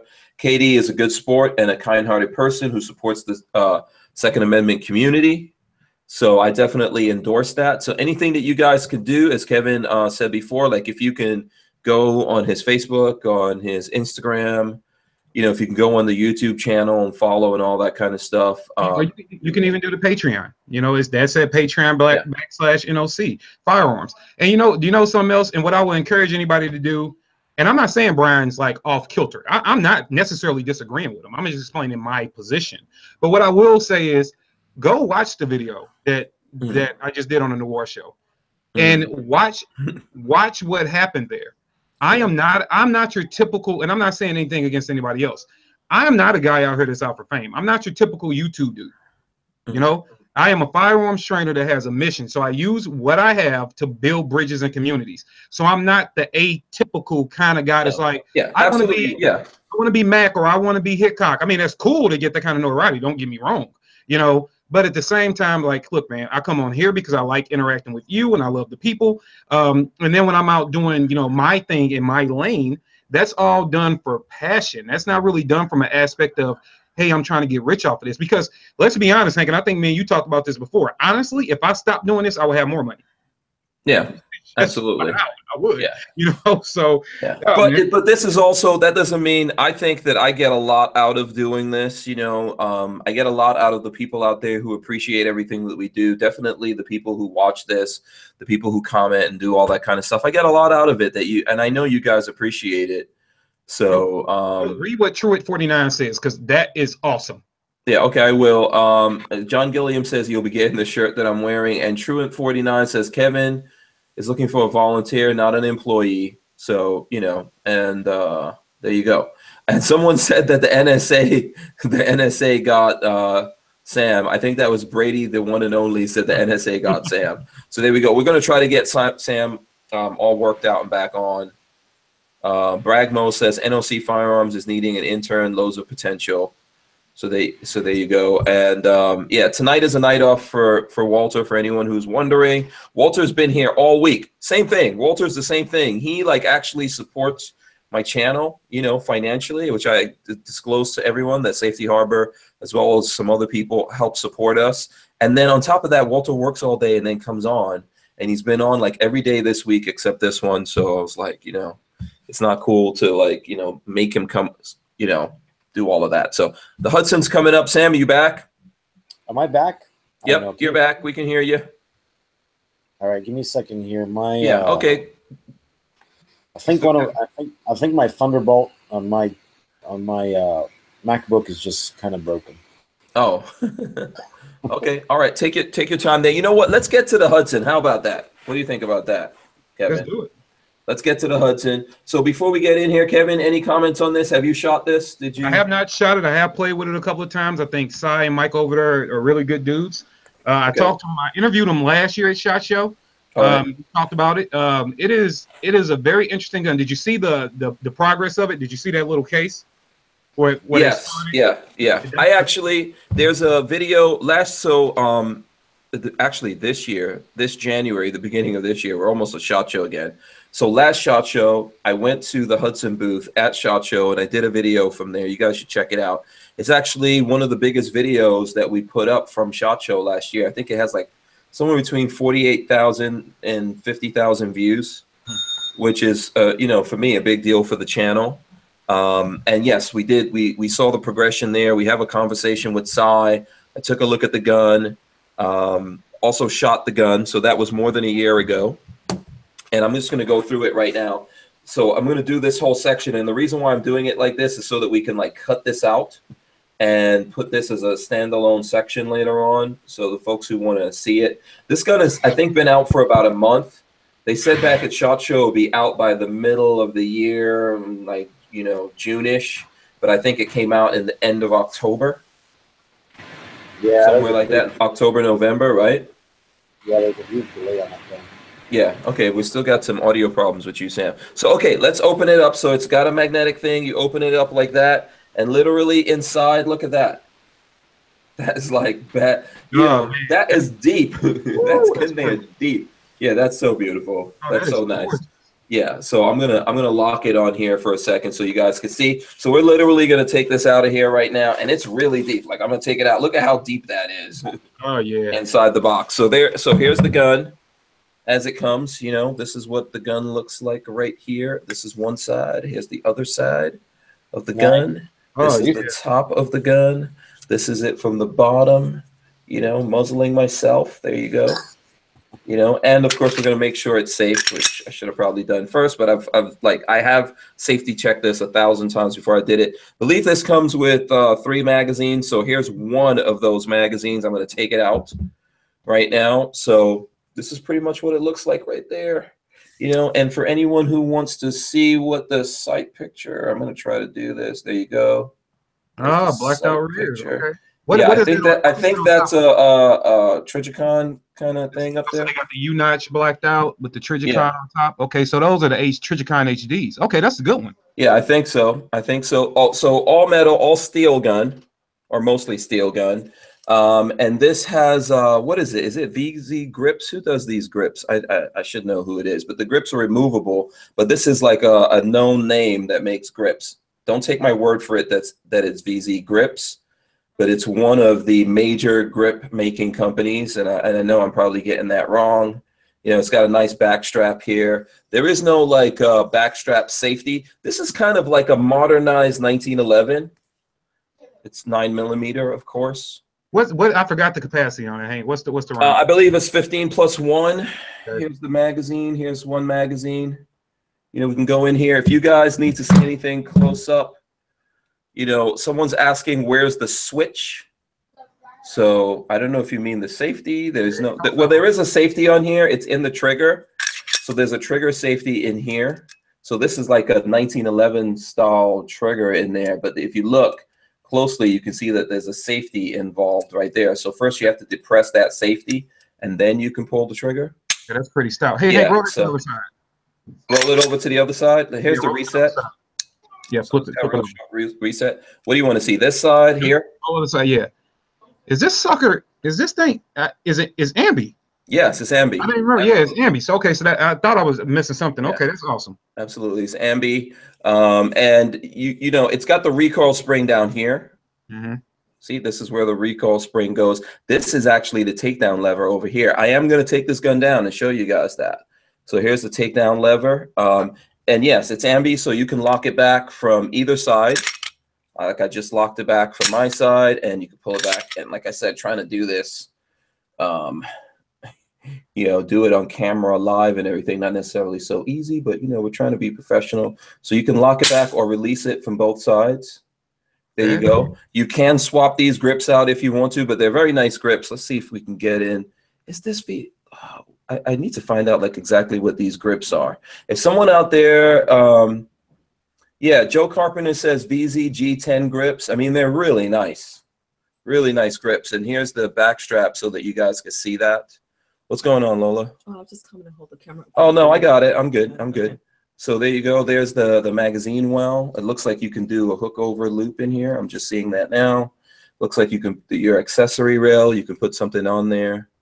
Accessory rail wise. Yeah, they're having some problems with the first releases of the rail, and they fixed it. You know what, man? The final production of that gun is beautiful. That's a pretty gun. It's a really nice gun. Now this gun is the retail is $1147, which I don't know. Sam is the guy here on the panel that owns a gun store. I work with a gun store, but I don't own one. $1147. What do you think about that, Sam? Yeah, I mean it's not bad. I can't remember. Is that MSRP? No, I think MSRP was what, 1,300? No, the MSRP is $1147. So there you go. Oh, yeah. I think that's pretty much what you're going to pay for it, just because this is the first iteration of this gun from a brand new company, Hudson. So and it's a very highly sought after gun. So you're probably going to pay that. Hopefully you don't have to pay more. So. Right. Yeah, I think I've seen them floating about for about 1,100. Yeah. So Sir Coney says, yeah, what was that, Sam? I'm having a tough time hearing you. Can you hear me? Yeah. I said I think I've seen them floating around for about 1,100. 11? Okay. Okay. Yeah. Yeah. There's still something up with your audio. I guess your headset's not working, right? It's yeah. I'm gonna try it again. Yeah. Okay. Yeah, Are you still hearing static? Yeah, we're hearing a lot of static. Yeah. Let me try this. Okay. All right, so let me get back to this here. So Sir Coney says this is ugly. He'd be embarrassed to shoot someone with this. Really? You think so? I think that's good. Okay. So let's let the folks out there tell us, do you think this is ugly, or is it pretty, or do you feel somewhere? Let me see that breach again. Let me see the breach. You want me to lock it open? Yeah, that's good. That's good. Okay. That's, you know what, man? That's okay. Okay. That is because you know the first model that came out was a little bit like this. The finished product is gorgeous. I like that. Yeah, I don't think it's ugly at all. I know. I understand that obviously that's a subjective thing, but I don't think it's unattractive. So let's go back here. Huh? How deep are those serrations? The serrations, they are, they're deep enough, obviously, for me to, to manipulate it, but they don't feel like overly sharp or anything like that. Let's see how close we can get to it. It doesn't feel overly sharp, like where it's going to rub on you or anything. That's a beefy. So it's, too. See the size of that extractor? That extractor looks beefy. Yeah. I think this, this feels like a really well-built gun. I'm not like I said at the beginning of this, I'm not going to be able to shoot this, guys, because someone actually bought this. So we're right now messing with someone's gun. So let's see what else is in the box. So we're going to remove this nice packaging. I know some people don't care about that. That doesn't mean anything. Nice packaging though. Instruction manual in there. And it looks like these guys really went out of their way. I mean, the thing about the story of this company is it's a husband and wife, and they put their money, they put everything they have into this company to make this first gun. And it really looks like they're coming at this really seriously, really professionally. This looks like a well-done manual to me. And that might not seem like a big deal to a lot of folks out there. However, there are companies that don't give you a good manual. So there's the manual. I've got something in here from this is like the ticket from Big Daddy Guns for whoever bought it. I won't disclose that. There's a sticker in there. Let's see if you guys can see it. It's kind of like white on white. So there you go. There's a sticker that comes along with it. There are, here, I will open this up so you guys can see the rest of what's inside. So of course, by law, you got to have the safety lock. Okay. And then there's 2 other magazines in here. You know, I don't mean to sound cheesy. I am so proud of them because they're good people, man. They are really great people. And you know, everybody, like the whole family was back there at the booth that shot. Everybody I remember they were giving out hand sanitizer, like, you know, clean your hands. But they were all so nice and they're so humble. And to see that finished product, yeah, I'm gonna have to get one. Yeah, and there's even like a little ledge. So like I'm trying to put back in this this insert, and you literally have to go over this ledge here in the box. And you know, for everyone who's gonna be like, who gives a crap about the packaging? That's some badass packaging. Yeah, man, that's some badass packaging. So you know, there you go. You have any questions on that, Sam? No, I pretty much saw it. You know, I saw the gun and handled it on shot and stuff. Do you still hear static, by the way? Yeah, the static is terrible. I don't know what's going on. You might have to like drop out, come back in or something like that. Yeah, you know. Sometimes it's just a computer problem. You might have to even restart your computer. Yeah, I think that's what I'm going to do. I'm going to reboot. Yeah. Okay, we'll wait for you. We'll be here. We're not going anywhere. Yeah. Cool. Yeah, so let me know. Yeah, so Chris Bullis says half 1911, half Steyr. I think that's, you know, it's kind of in the realm. What do you think, Kevin? You have any comments about the gun? So yeah, I haven't shot it. I'm hoping. Do we know if they're gonna? I don't. I might have to email them, see if they're gonna do another booth again at range day. I would love to shoot it. I haven't shot it, but when I played with it and watched it, I was like, you know, when I first saw it a couple of years ago or a year and a half ago, whatever, I was like, man, the thing looks really weird, you know? So when I went to shot and I saw it, I was like, okay, so you're trying to make a mix. I thought it was like a marriage between a 1911 and a polymer frame gun. Like they were trying to figure out how to marry the looks of a polymer frame, but with all steel. So I'm like, and I'm holding it up, guys. By the way, please click the thumbs ups. We're still in the middle of talking about this gun, so thumbs up it and share it with folks and let them know that we're doing this. And keep holding it there. So yeah, absolutely right. When you're looking at this, first of all, let's start at the top of the gun. They threw you U-notched blacked out rear Trigicon HDs. That alone is about, I mean, I'm pretty sure they bought them in bulk, but those sights are like $159 right away. Yeah. You know, that's good stuff right there. I mean, that's what you would buy a gun and then take out whatever it comes with and replace it with these. Exactly. So you do not have to do that here. It's all steel. I mean, look at the and then look at the grips. I mean, that's also another thing that you usually don't get with the gun that comes with this one. You know, just really nice grips. I hope I could like somehow show you guys the texture. You know, and Xander Ben Levy says at the price point, I don't see anyone willing to pay that much for a handgun. It looks neat though. Someone already bought this one. You know, Big Daddy's selling it at the price it's supposed to be, and someone already bought it. And I don't think like 1147 is that bad considering what you're looking at here. And if you're a gun collector, you know, like imagine if you could go back and buy the first Colt. What would you go? I don't want to do that. You imagine? Because if I buy one, I wouldn't sell it ever. No, this is the kind of gun for me. Like I would shoot this. I would even carry this, I would say. But, you know, I'm also a collector of guns. And this is the kind of gun that I would buy just to put in my collection. I saw that some people saying this is like a baby Maxim 9. I can see how you know, think it looks like that. Unfortunately, it's not suppressed. But, you know, it's the same thing with the Maxim 9. I bought one just so I could, you know, I shot it and everything, and I've done a video, but also it's the kind of thing you put in the collection, right? So, Hank, let me ask you this, since you're actually holding the final product. Let's talk about weight. How does it feel weight-wise? What's going on with it? It's obviously got some weight. This is a steel gun. Right. So it's got some weight, but it's not like super heavy. I don't have anything here to weigh it, and we could probably, if we look up the stats, we'll see the weight, but it feels good. I mean, it feels to me, of course I would prefer this over a 1911. It's 9mm double stacked. It has all the things that you would like about a 1911, and it feels to me like a modernized 1911. I've actually shot this gun, And it was at SHOT Show, and you can ask Lola. We went to them because they were on the opposite end of media day. So we went to them at the end of the day, and everyone all day talked about this at SHOT Show. And right now, these guns do not stay in the store. Big Daddy Guns, it came in. They didn't even like put it up. They didn't even tell anyone it was on the shelves, that it was there. I posted it on social media, and someone saw it and bought it. You know, I think for the reasons that I'm saying, like obviously everyone can't, you know, there's folks out there who can't buy this and afford these kind of guns. And we understand that. You know, I believe in high points. I have one high point, you know, I don't think there's anything wrong with that if that's what you could afford. But, you know, to answer the question, the weight to me feels good. It feels balanced and all. And that's what I was going to ask. More, it's all steel, so it's going to be some actual weight there, but the balance of it on the finished product feels good. Yeah. Yes, absolutely. Kentucky Firearms Network says 34 ounces unloaded.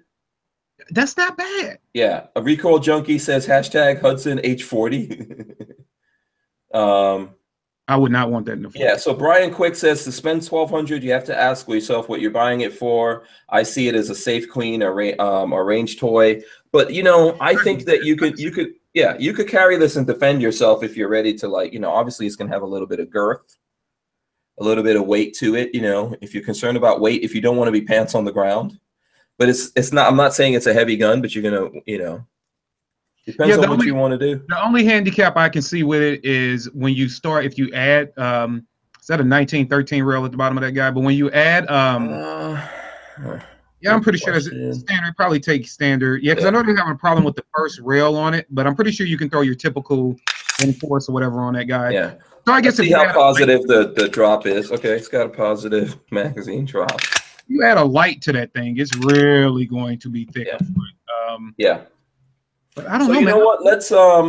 Let's get in there and see. So I think basically what they want you to do if you're going to take this down, obviously, is check it, make sure it's safe, etc. So now to take the gun down, this is the takedown lever here, and you push that from one side. You push it out. I saw some, you know, I was looking at a video of this. Someone said it's difficult. I just pushed it with my finger, and then you see it come out on that side there. Mm-hmm. So let's see. Let's get it out. So once you get it out, you turn it down like that, right? Mm-hmm. And then you pull, because you have to pull the trigger, right? So pull the trigger and take the slide off. There you go. So that's the inside. So that's relatively easy, toolless, in my opinion. Oh man, that's gotta be some great balance. Look at the way that guy rod is riding down there. It's gotta be nice. Yeah. So let's look at the person who's getting this. I wonder if that guy's ever gonna find out that we went all up and down through the gun. So here you go. There's your guide rod and everything. You don't really need to go further than this for your basic. That guy riding trap tank, is that in trap? There's one. Yeah, it's in trap. Yeah, it is. Right. It is. I think you would have to do something a little bit more to get this out. And I remember from when I interviewed them, I don't see how this can easily come out of here, but this is a chassis system. So what I mean by that is this metal chassis that you see in here is what was supposed to actually be the gun. And let me see. And if you look at it here on this side, you see that's what's serialized.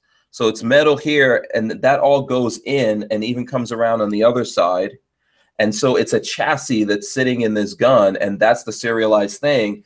And Cy told me, and I don't know if everyone has covered this, but this is somewhat like how the SIG P320 has a chassis inside of it, and that's actually the firearm, which means that could come out of here. So I'm assuming that in the future, when they do upgrades and stuff like that, this will save you because you don't have to now go buy a whole gun. You might be able to like just take out this chassis, drop it in another frame, you know, and be able to do something with it. So go back and look at the video that I put up on YouTube where we're talking about that. But here you go. I don't know if there's anything. Yeah, I'm looking at that. I'm looking at that. Giles Henry Michael Jr. said molesting his gun before he shoots it. That's so wrong. You're just increasing the value for him. Yeah. 255 Placid DR says, Hank, stop messing with my gun. I'm picking it up tomorrow. And BRA94 says he got a pro-choice shirt and he loves it. Okay, very cool. So there you go. So, and then here's the slide. Obviously, there's you know, there's your barrel and everything in the slide. I'm not going to go too far. Take that barrel out. Can you check it out? The barrel? Yeah, the barrel. Take the barrel. Take it out here. Let me see. I don't want to like. Let me see the lands and grooves in that thing. Let me see this. Okay, so there we go. So let's see if we can show that there. You know, it's not a heavy barrel. Okay. No, it's not heavy, and I'm trying to catch the light on it so you guys can see the grooves and everything in it. They look to be. There we go. Barrels. So not exactly like a Glock type of barrel, but somewhat, you know, somewhat like that. I'm gonna have to ask them at the show if they plan on putting some thread. Yeah, to make threaded barrels. I definitely hope so. I think it'll be cool. Suppressed. So there's the inside. Let's try to like put this. You know, seriously, I don't want to be all up in the person's gun. We in this gun. Yeah, but we're in it right now. You know. Yeah, you know what I mean? We have totally violated $1,100, but you're getting. First of all, I am a packaging fan. I like for people to give me things in nice packaging. So you get a nice package. You know, you figure you probably got $100 just in the box and all that stuff. I don't know, man. I think it's not. And I do agree with one thing Brian said. It's probably not something that guys are gonna carry around every day. You know? I'm gonna lock it back, and then I think you just put the just put this back up. Right, and then push it in. Just like, you know, Taurus and all those guys. So there you go. You put it back in and then close it down. Let's go. Function test it. So making sure this guy's gun works before we put it back in the box. I like that. I really like the finished product. All right, I'm getting one. Yeah, I see Sam's back. Hey Sam, how's it going? Hey, how's my sound now? Way better. All right, cool. Way better. So I don't know if you caught any of that, but you know, overall, you were going to tell us what you think about the Hudson H9. I like the Hudson H9. I think it's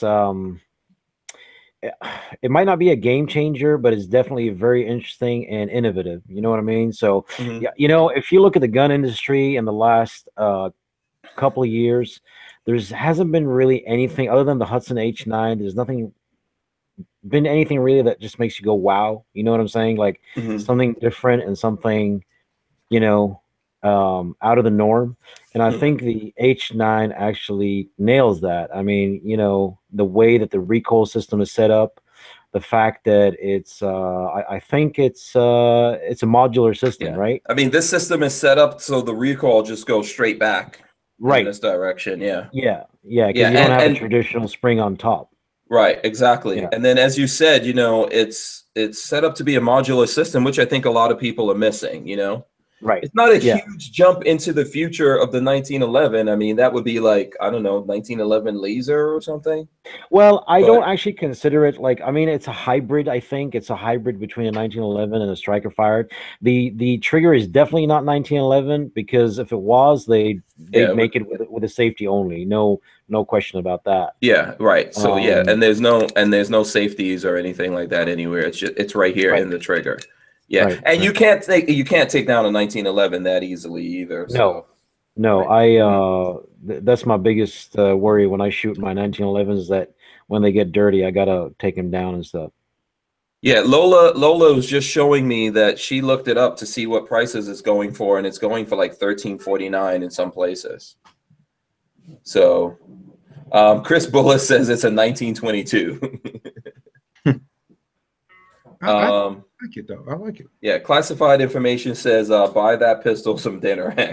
You know what's gonna be? You know what's gonna be the one thing that I bet, and I'm willing to bet either Laser Max or Crimson's gonna do it because you will add so much mass to it if you put a light on it. I bet they're gonna get that the internal laser for that guide rod. I bet that's coming for the guide rod. Oh, that would be cool. Yeah, I bet that's coming. Internal laser there. That would be cool. I can see accessories. Listen, and I think in time prices may come down. You know, here's the thing I have to tell you guys that I think about this. What this represents to me. This is like a homegrown family business. This is a husband and wife. The husband was in the Army. The wife was like a contractor. They came out. They got into this. They put all their money into this company. And this is the first time they're putting out the gun. So I hope that they stay in business forever. And this is just the first of many guns. In that case, it's the first of many guns. Unfortunately, they did all of this in probably the worst time ever to get into that kind of business. And I think, you know, it could go the other way for them. But, you know, they obviously put a full effort into it, I think. I mean, what would a gun look like that you or I try to put out there as our first gun? Right. And there's a lot of people that are going to come along and say, "Oh, 12 or 1300 is a lot of money." But actually, is it a lot of money? Because you got to think about it like this, okay? This is a small business that they started from nothing, okay? They got some funding, but they don't have Smith and Wesson funding. They don't have No. Ruger funding. Yeah. Okay? And to put out such a quality gun in such a short amount of time, like relatively like short amount of time, is actually pretty amazing. So even 1300 is not a lot of money for that gun because they No. didn't put out junk, right? No, absolutely not. No, I don't think so. And by the way, I'm going to put the gun back in the box now. I'm going to put it back into the packaging. So check that out. I'm going to put it back in like here. that guy. And I think Sam is right on too. I mean, when you look at the finances of it, I mean, if you can order and you got the market to move it, $1 million of a thing, you're going to be able to bring the price point down. But if you're coming out with, borrowed money, your hard-earned savings, you can only order 10, 15,000 of moldings and machinery and paying for your patents and all that kind of stuff. Man, that's good. I think they did a great job. Yeah, they did a great job. I mean, the the R&D stage alone and the prototyping stage cost a small fortune, right? Yeah.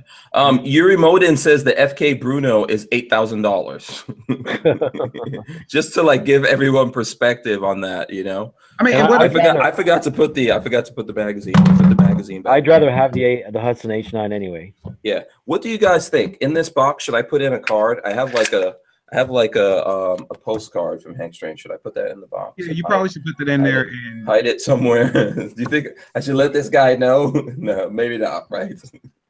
Maybe not a good idea to let this guy know that Hank Strange was in his gun. I don't know. Let's take a poll on that. What do you guys think? Put a card in and sign it and say, "I caressed your gun." Yeah, well, yeah. I mean, I don't want to get the Big Daddy Guns guys in anything, but maybe I should do that.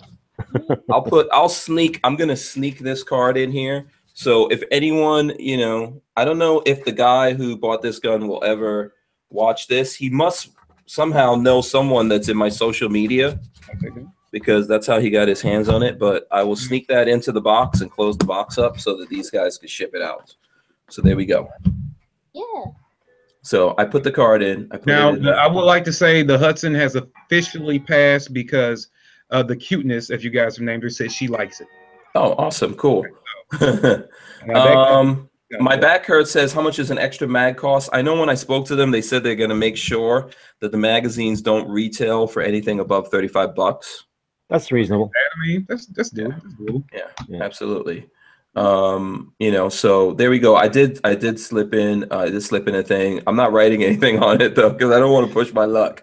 I just put a card in there. That got my final card. Like, I don't know why there's a Hank Strange card in my gun. So there you go. But maybe I'll take it back out and put something on it. I don't know. We'll see. So there you go. I see. I'm not like Hickok. If Hickok had opened up my gun live on air, then it might be collectible. Yeah, might be worth about $5 more. Yeah, exactly. Okay, so there you go. We did show everyone the Hudson 9. I think it's cool. Sam, what was your? Yeah, I love it. It's a great gun. I mean, we haven't had one in yet in the shop, but in the store. But when we do get one or two, I'm probably going to consider buying it. Okay, cool. And Kevin, what did you think? I'm getting one, man. It's I'm gonna talk to him at SHOT. We don't have one. Yes, we did. Actually, you know what? We did get one into the store. We did get one. We got one and it stayed 2 days and it was gone. Mm-hmm. I didn't even get a chance to see it. We got one in and it's gone already. But I actually want one. But I told him last year I was buying one, just because if you meet them and you get to talking to those people and guys, I encourage you, especially after this year's SHOT. I'm pretty sure there'll be a ton of videos about them talking about it. You get to know that family and really see the effort they put into it and the finished product. I mean, come on, man. We will go out and spend $2,000, $2,500 on products, and these people can care less about us. We go drop $40,000 on cars. Dodge and Chevy don't give a crap about you. Mm-hmm. But this family is willing to talk to everybody that comes by. They put out a great product. I don't see why we wouldn't support them. No, you're right. They do have a very good story. They're really cool people, and I wish them all the best. And Alexander Ben Levy says it must be expensive steel. I think there's some benefits to it, right? So it's not every gun. I don't think it was designed to be every gun. You know, and every gun should not be designed to be every gun necessarily. So, and if there is such a thing as an every gun out there, I don't know. I would say that every gun is probably like a Glock, but I like it. You know, what would you think if what would happen if a guy came out with a let's prime example. Sam sitting here. Let's take Sam for example. Well, Sam runs one of the biggest emerging apparel companies there is. Everybody's talking about Force Your Freedom. Hell, I sent you a text message because I don't want to get lost in the emails.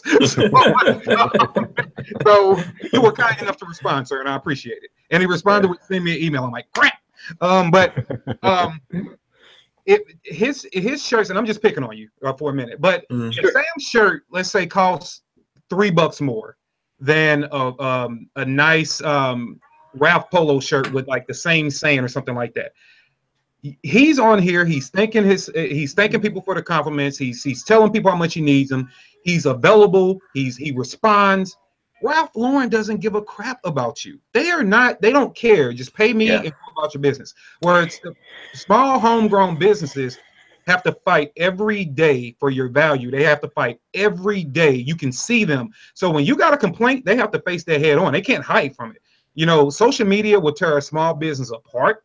You know, it will demolish them. So these guys have to work tooth and nail. So if it's 3% more than, you know, the big retailers that have deeper pockets and can give a crap list about you, why not? Just makes sense. Yeah. What do you think about that, Sam? Well, here's the thing. I'll tell you something about me. And, you know, when I went into business many years ago, I pretty much live by a certain value. Okay. Well, I live by many values in business, but one of the ones that I carry every day and into the next day, into the next day, is that I want to treat customers just like I would expect to be treated myself.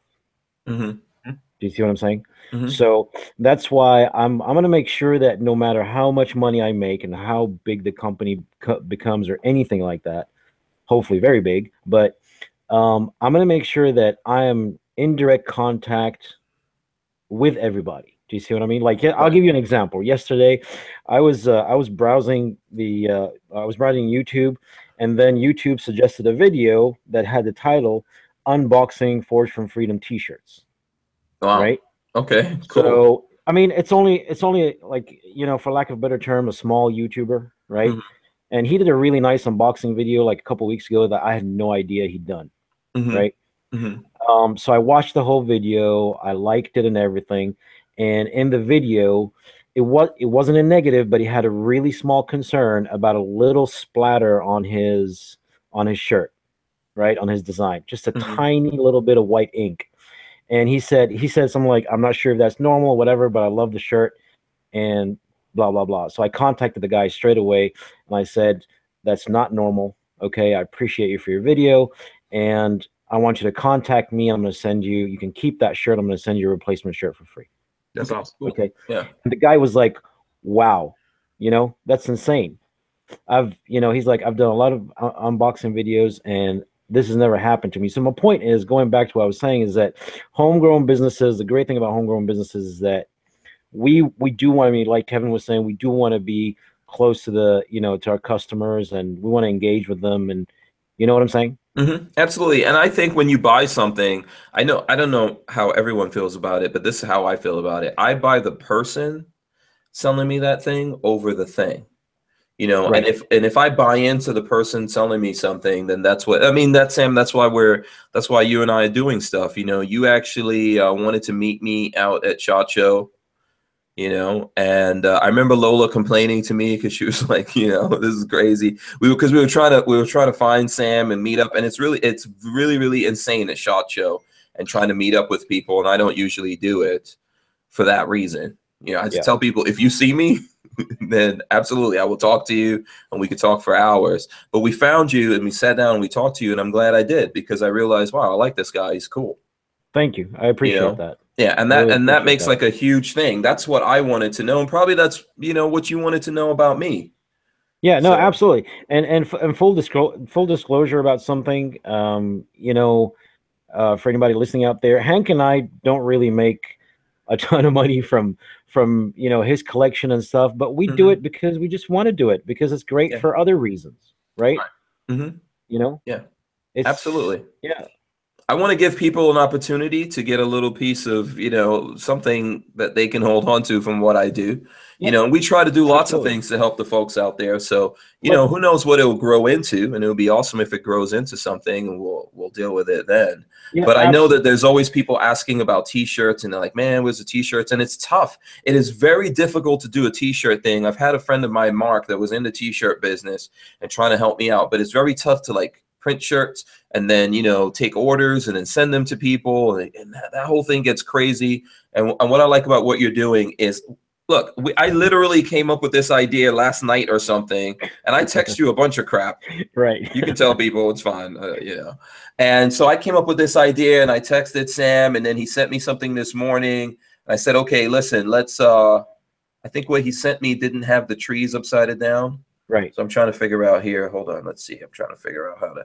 Babyface told me how to do that. There you go. So, and it's got Christmas trees. That's what you see there. There you go. Turned upside down. So you've got the Christmas trees, and they weren't upside down. I was like, hey Sam, we got to switch that around, make it upside down. It's on the page. It's on Forge from Freedom if you want to get a good look at it. And Sam was like, okay, why? Why do these trees have to be upside down? So I explained that to him. I was like, hey, it's a thing. He's got a shirt. You can go there and order it now. And like you said, man, I don't think that shirt's going to make us $1 million. I don't think it's going to make us $1,000. Right. But what I was trying to say is that I don't care. I don't care how much money it makes, and I don't care if, like, of course, it would be nice to make a lot of money in the future and stuff, but I don't care. I'm not that bothered if we don't. I'm going to continue supporting Hank Strange because I like you. I consider you a friend. You know what I mean? Yourself and Thank Lola. you. I appreciate that. And that's not gonna discourage me. Not making a lot of money out of it is not gonna discourage me from keep doing this. Absolutely, man. That's awesome. Sam, we're gonna have to become friends because we're gonna do business and you're not gonna make any money. So we need to be friends. So you don't kick me out.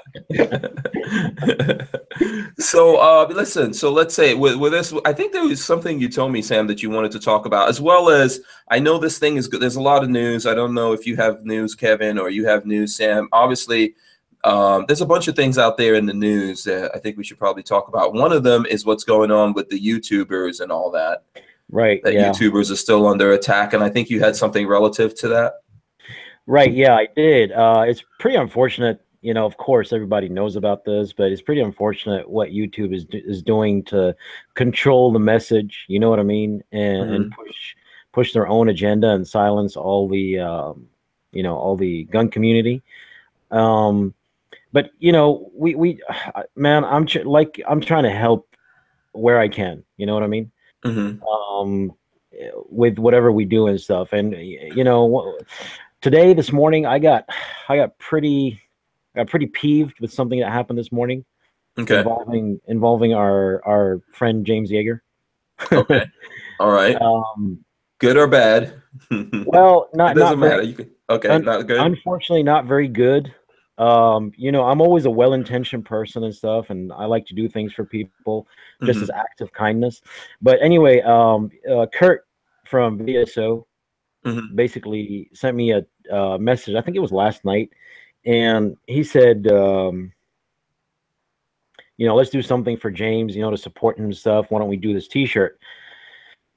And I'm like, and it was I don't know if you've seen Kurt's like Instagram lately and stuff. He's made kind of like a YouTube style that said unban James Yeager. Right. Yeah. There's lots of folks doing that, including Curtis with VSO. Yeah. Right. And I turned around and said, Kurt, you know what, man? I've already done that. And he's like, really? I said, yeah, I've already actually designed it. I just been so swamped because it took me like 5 minutes to design. Right.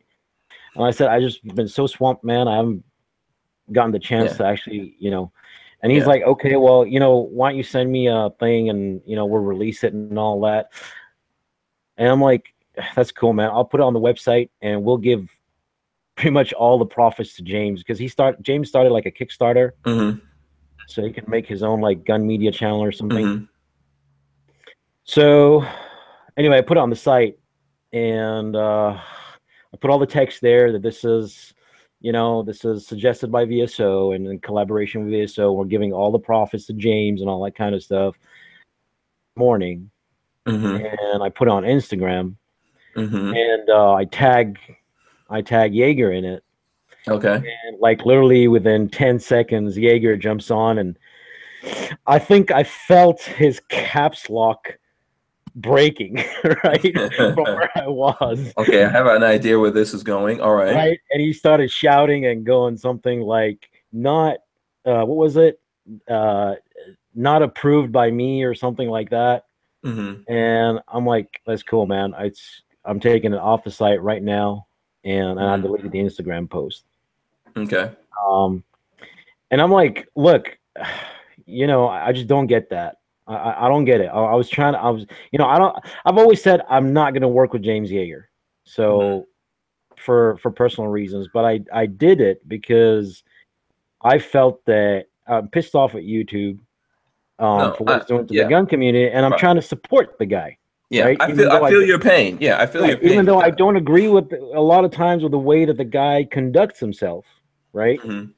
I did it because Kurt asked me, and I do respect Kurt. You know what I'm saying? Yeah. And because Curtis is also affiliated with him.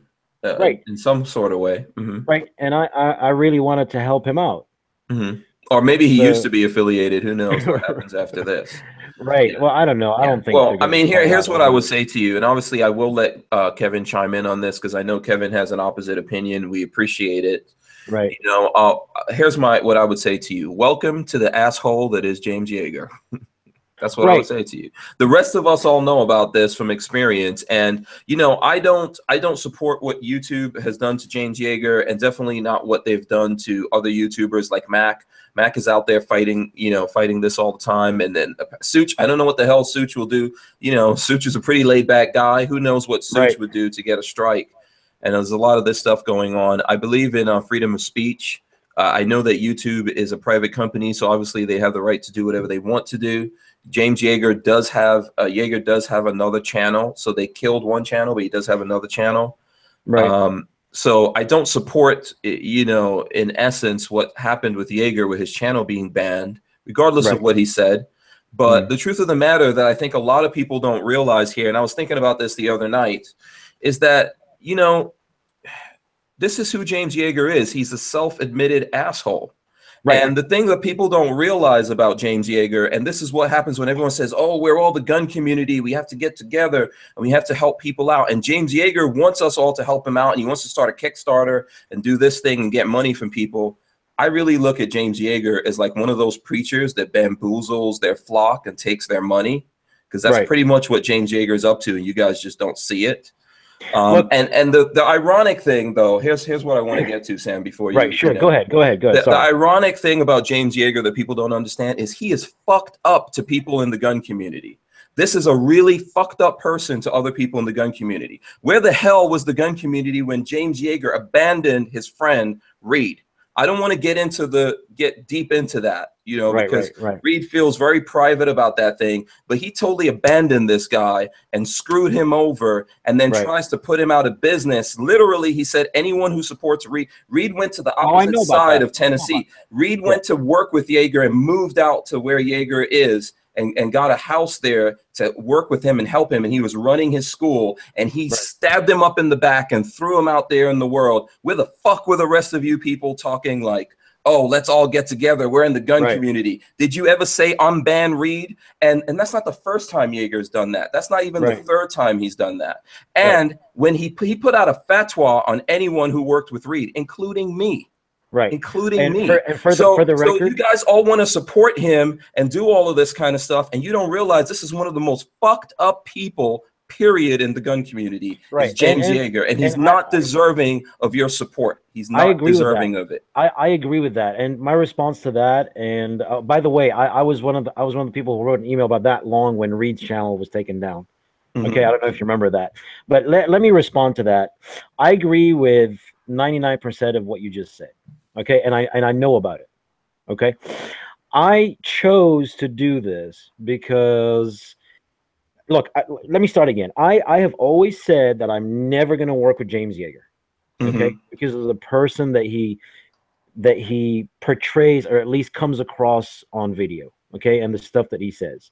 It's just it doesn't line up with my values. No, James and my Yeager is the values. fakest person in the gun game. It doesn't line up. Whatever and it it is, aggravates man. me that so many good gun people support him. And I'm gonna tell you guys something. Right. Lots of gun guys who you guys like, including me, gun guys that I like, when Yeager does shit to other gun people, they say, hey man, don't talk about this. When he did shit to me and I spoke to other gun guys about it, they were like, no, Hank, just, you know, don't put this out there. You know, don't make it public or whatever. That's what the fuck you guys do. And then when he gets fucked over, you want to help him. And when he's fucking other people over in the gun community, where the fuck are you? Right. How do you get mad about that? You don't get mad about it. You don't pull Yeager up and you want to save Yeager. And even there's people out here still trying to save him. And he's like, fuck you. Right. Absolutely. Look, and again, what I was trying to get to was that I didn't do this for James Yeager alone. Okay. I first of all, Kurt asked me to do it. Okay. I agreed to do it because I would have done it for anybody in the gun community, no matter how much of an asshole he is. Right. I did it because I wanted to do an act of kindness. I wanted to give a handout and help somebody. Okay. Now it turned around and it bit me in the ass. Okay. And now I'm kind of like on your side. I'm like, I'm never gonna do anything for this guy again. Okay. Yeah. And no, I know that's why you did it. I mean, I understand, Sam. You're not the kind of person who's out there trying to make a dime off of, you know, bamboozling someone or using their name. You've never come across to me as that kind of person that needs to do that. I don't need to do that. Yeah, you did the same thing for when the hurricane affected Texas. You've done it for other things that you try to help people. You genuinely were trying to get in there and help. And yes, I agree when people say that it happens to Yeager. Yes, it can happen to me. It can happen to me because of this video right here. It can happen to me tomorrow, a month from now, a year from now. And I would do the same for you or even more. You know that. Right. I was only trying to do an act of kindness, a one-off. Okay. And what I'm trying to say here is that the guy, right, you know, even if I try and see it from his perspective that, right, he doesn't know us as a company or whatever, and he only wants his name associated with, you know what I mean, with good companies or whatever you want to call it, he could have handled it differently. No, he couldn't. No, he couldn't. He's not capable of that. What I'm saying is that a reasonable person could handle it. Yeah, but he's not a reasonable person. Right. This is one of the worst people in the gun game. And when I started, I was we have to let Kevin jump in on this. When I started, I was a lot like Kevin in terms of my relationship with James Yeager. I still have videos on my channel with me and him. When he kicked Reed to the curb, he deleted everything, including good videos that lots of people want. You know, there was valuable information in these videos with Reed that would benefit everyone in the community, and he deleted it. This is the kind of person he is, and I didn't believe it when people told me, including the people who tell me now, don't say shit about it. We should all get together. But this is the problem. How can we roll as a unit? How can we fight back the people trying to take away the Second Amendment from us, trying to take away guns from us, when when the enemy is right inside of our own gates, fucking us up? And then when he gets in trouble, people who just don't get it, who don't understand, are out there like, oh, you got to save James Yeager. This is one of the most fucked up people on the face of this planet, much less in the Second Amendment community. Yeah, look, I agree with you, Hank. I was trying to support the principle of YouTube not banning anybody for being in the gun community. Yeah, I think we all want to do that. I was unfortunately put in a position to do it for Yeager. Yeah. You see what I mean? Right. We all want to do that. Let's let Kevin jump in here. Go ahead, Kevin. All right, I can, you know, hey man, let me start off with this. I'm always about every grown man fighting his own fight. Okay, but what I can say is my experience, my personal experience, has been nothing but positive with James. James, full disclosure, James gave me classes valued at a little bit over $3,000 for free. Okay, for me and some guys I wanted to get up to par. I did a video on his channel that generated a lot of attention. Well over, I think when I last watched it was like 48,000 views. He let me use his background, his platform. He didn't ask for anything. When it came to aiming for the truth, James on camera, unsolicited, gave me $400 on top of that. So in one weekend, this dude gave me almost $4,000. Yeah, I'm not arguing that. I'm not saying he's not charitable. He does that though, and you see it as charity. He does that though as a deliberate controlling thing. Well, At some point in life, I'm not telling you to believe me. I'm not telling you to take my side. At some point in life, you're going to realize that's something that he does so that he can own you. Because that person that's in there will flip on you. He will flip on his best friend. Reed was his best friend. That's why he deleted the videos. He didn't want you guys to see and remember that he was like, these were boys. These guys traveled all over the country. Reed had his back. Right. And he stabbed him in the back. What can a friend do to you for you to do something like that? What, they got a girlfriend? No, you know, and that's even bullshit. You guys don't even know the truth behind that. I don't even want to I don't even want to get that deep into this. You don't know the truth of what happened. Just think about it. It's James Yeager, and this is how he gets down. Just remember that shit. And I've told you in private conversations when the whole Reed thing came up, and I have no problem saying it here. I personally don't have or haven't had an issue with him. It's all been love and positive. But that being said, I have told you in private conversations, and I'll say it now publicly. I have no problem saying it. He hasn't tried to do this. I'm not saying he wouldn't try because I don't know, but nobody, and I mean nobody, walking this earth controls me, and nobody gets to tell me who I'm going to be friends with. I have been saying for years that one day, I just don't know when, but one day I will. Let me make this clear. I respect the heck out of Reed Hendricks. That dude is smart. He's articulate. He's humble. He knows his guns, and he's a hell of a trainer. Why wouldn't I train with him? Right. Okay. So but let me ask you this: what do you think about this situation here with Sam?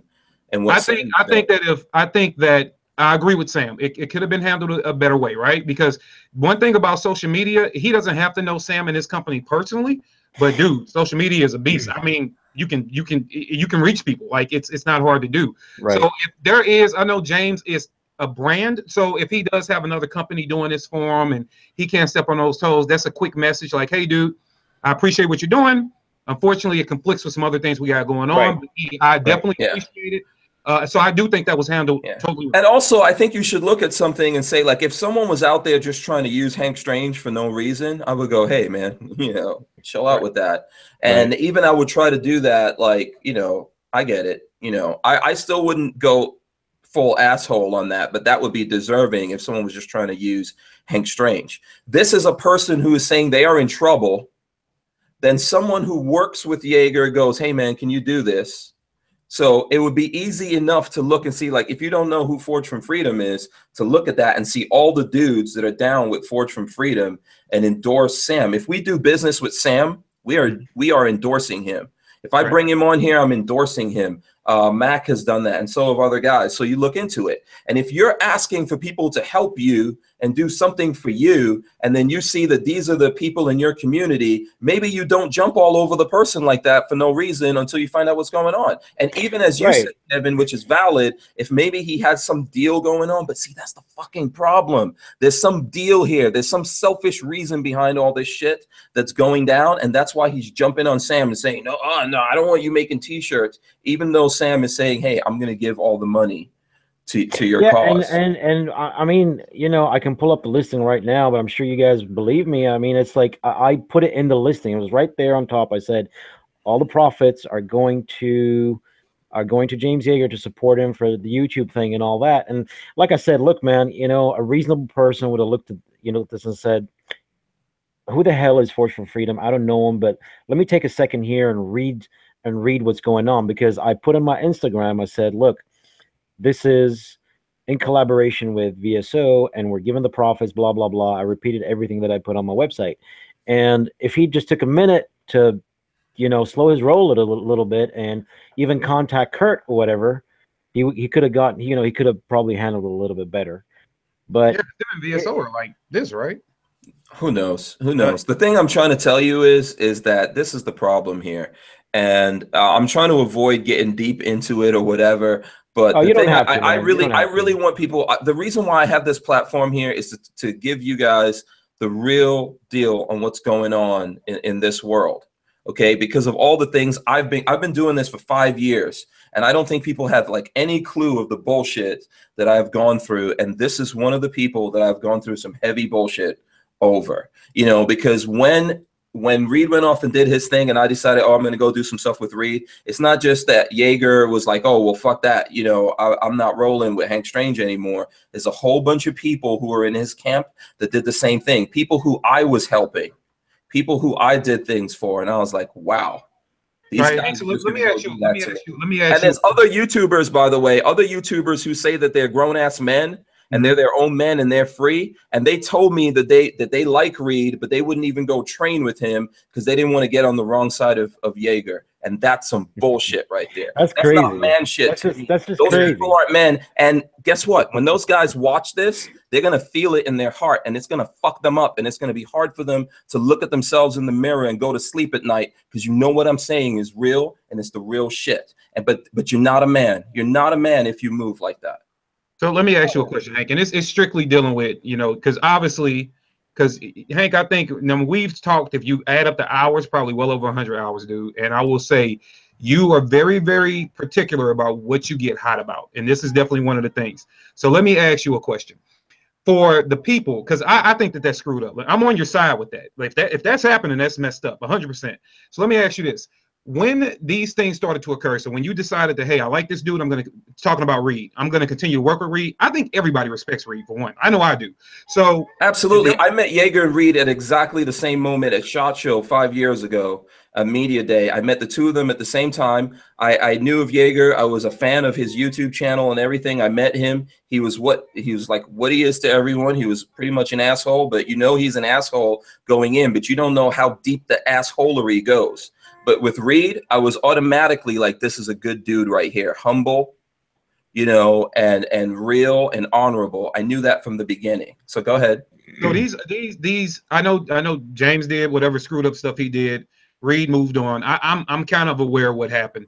Reed moved on. Now, when I'm really curious about, because we know that, like you've made that very clear how that worked. I'm curious about something in the middle. I know we can't say names, but these YouTubers or gun guys, whatever they are, if James went to them, or because of the separation and you were still friends with Reed, when James talked to them, or they just knew what he was going to say, so they decided to make their own moves about stepping away from you and stepping away from Reed, when they did that, what actual explanation did they look you in your face? I'm so curious about what a grown man says to another grown man to say, I can't be friends with you. I'm really curious about what that conversation was like. Did they like refuse to do videos with you? Did they say, hey, man? They told me that they didn't want to get on his bad side because they didn't want to be punished by him. I'm paraphrasing, but that's what people told me. They didn't want to get on the bad side of Jaeger. Wow. That's what they told me about me, and that's what they told me about Reed. And those are not fucking real men. I'm just telling you that right now. These people know who they are. I'm not trying to fuck people's lives up. I'm just telling you guys, there's lots of bullshit out there and you guys are supporting it. And in the case of James Jaeger, he doesn't deserve to have his channel banned. But so as far as I'm concerned, ISIS doesn't fucking deserve to have their channel banned. Okay, I believe that everyone should be out there saying what they want to say so that we can see what they're about and what they're up to. But in the gun community, this is a person who does not belong in the gun community with the rest of us. He's not a good person. I'm telling you that. You obviously, hey man, you know, Hank, I'll tell you a gazillion times, dude. You know my opinion or my experience with James, but you know my regard for you and my interaction with you is, you know, 3 times as high, right? And I regard you because I know I can say that we're friends and we spend a lot of time together, so I can tell that whatever happened legitimately happened. There is no doubt about that, and I think that is screwed up. I also think that that's something that this gun game thing is missing. Like, why? I'm real curious about what somebody has over you that will make you say I can't be friends. Is it merchandising? Is it some kind of hookups? Is it sponsorships? Like, what kind of power does a man yield over you to because the big thing about I don't know, there isn't anything for me personally. My manhood, my honor, not really. I don't like it is manhood, but you know, I don't know, people might misconstrue that. I think the better thing is my honor is worth more to me than anything else. Yeah, I'm willing to die for my honor, for what I believe in. Absolutely. Always be a man of honor. And that's it. I mean, you can't buy me with anything. You can't buy me with companies or things or training or any of that shit. You can't fucking buy me with that. You can't buy my honor. Huh? Offer you a free rifle class. Sell your soul. Right. Oh, fuck that, man. I'd rather Hey, be you know, broke, man. and Hank, I've made the choice lots of times in my life to walk away from money, you know, over my honor. So I can't do it. But I'll tell you one thing: there's men out there that could absolutely do it. So. Well, if it meant anything to you, and it was actually a comment that was made a few weeks ago, about a month or so ago, when they were like, because you had brought this up whenever the last time we had talked about it, and I guess somebody made a sly comment, and it wasn't, matter of fact, it wasn't in the chat. I think it was on Facebook. It was somewhere, but it wasn't mean. It was just sly. It was like, oh, I guess Kevin might not be coming back on Hank's show. You know, Yeah, because but I judge you individually. No, no, not because of how you feel about Jaeger, not that, but because how Jaeger might have been blocking people that help you, right? So it's like, oh, if he keeps going on the show, Jaeger's have I ever not? You know what I mean? No, I know, yeah. And I'm not saying that. I'm just saying, like, I'm tired of being quiet about it. I know there's people. I'm sure I can see the comments. Some people don't even want to talk about it. It's like a terrible subject. The reason why we are talking about it. You know, I didn't tell Sam to bring it up. He told me that something went down, and I said, don't even tell me. If you're coming on, we could talk about it. And, you know, I had an inclination, because we're talking about a very predictable person. I think it's worth talking about, because we have to stop supporting this. There's lots of people that are out of the gun community because of this kind of bullshit that could have been helping us all move forward. I have stayed in this community despite this. You know, so when there's folks out there who look at me saying, like, man, you've been doing this for a long time. How come you're not bigger? How come you're not able to do this thing and that thing? It's because of this kind of bullshit. It's this kind of bullshit that made that happen. There's companies that stopped doing things with me because of this. Really? Yeah. Absolutely. You know something, Hank, though, I gotta say something here.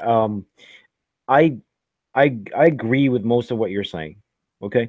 But I can see Kevin's point of view, though. Do you see what I mean? If a person can be the biggest asshole in the world, but if he's always nice to certain people and he doesn't show them like a bad side or whatever, or if they don't even witness something, you know what I'm saying?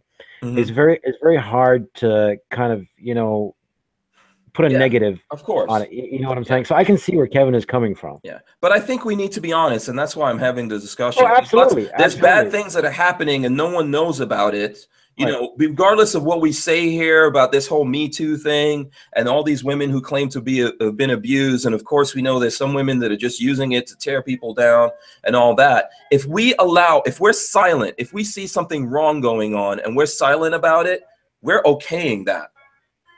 Okay, in my opinion, we're okaying for people to do this kind of shit, and that's one thing. And then this crazy, ironic, to me, fucked up thing about all of that is we're okaying it over there, and then we're all like, "Oh my God, we got this.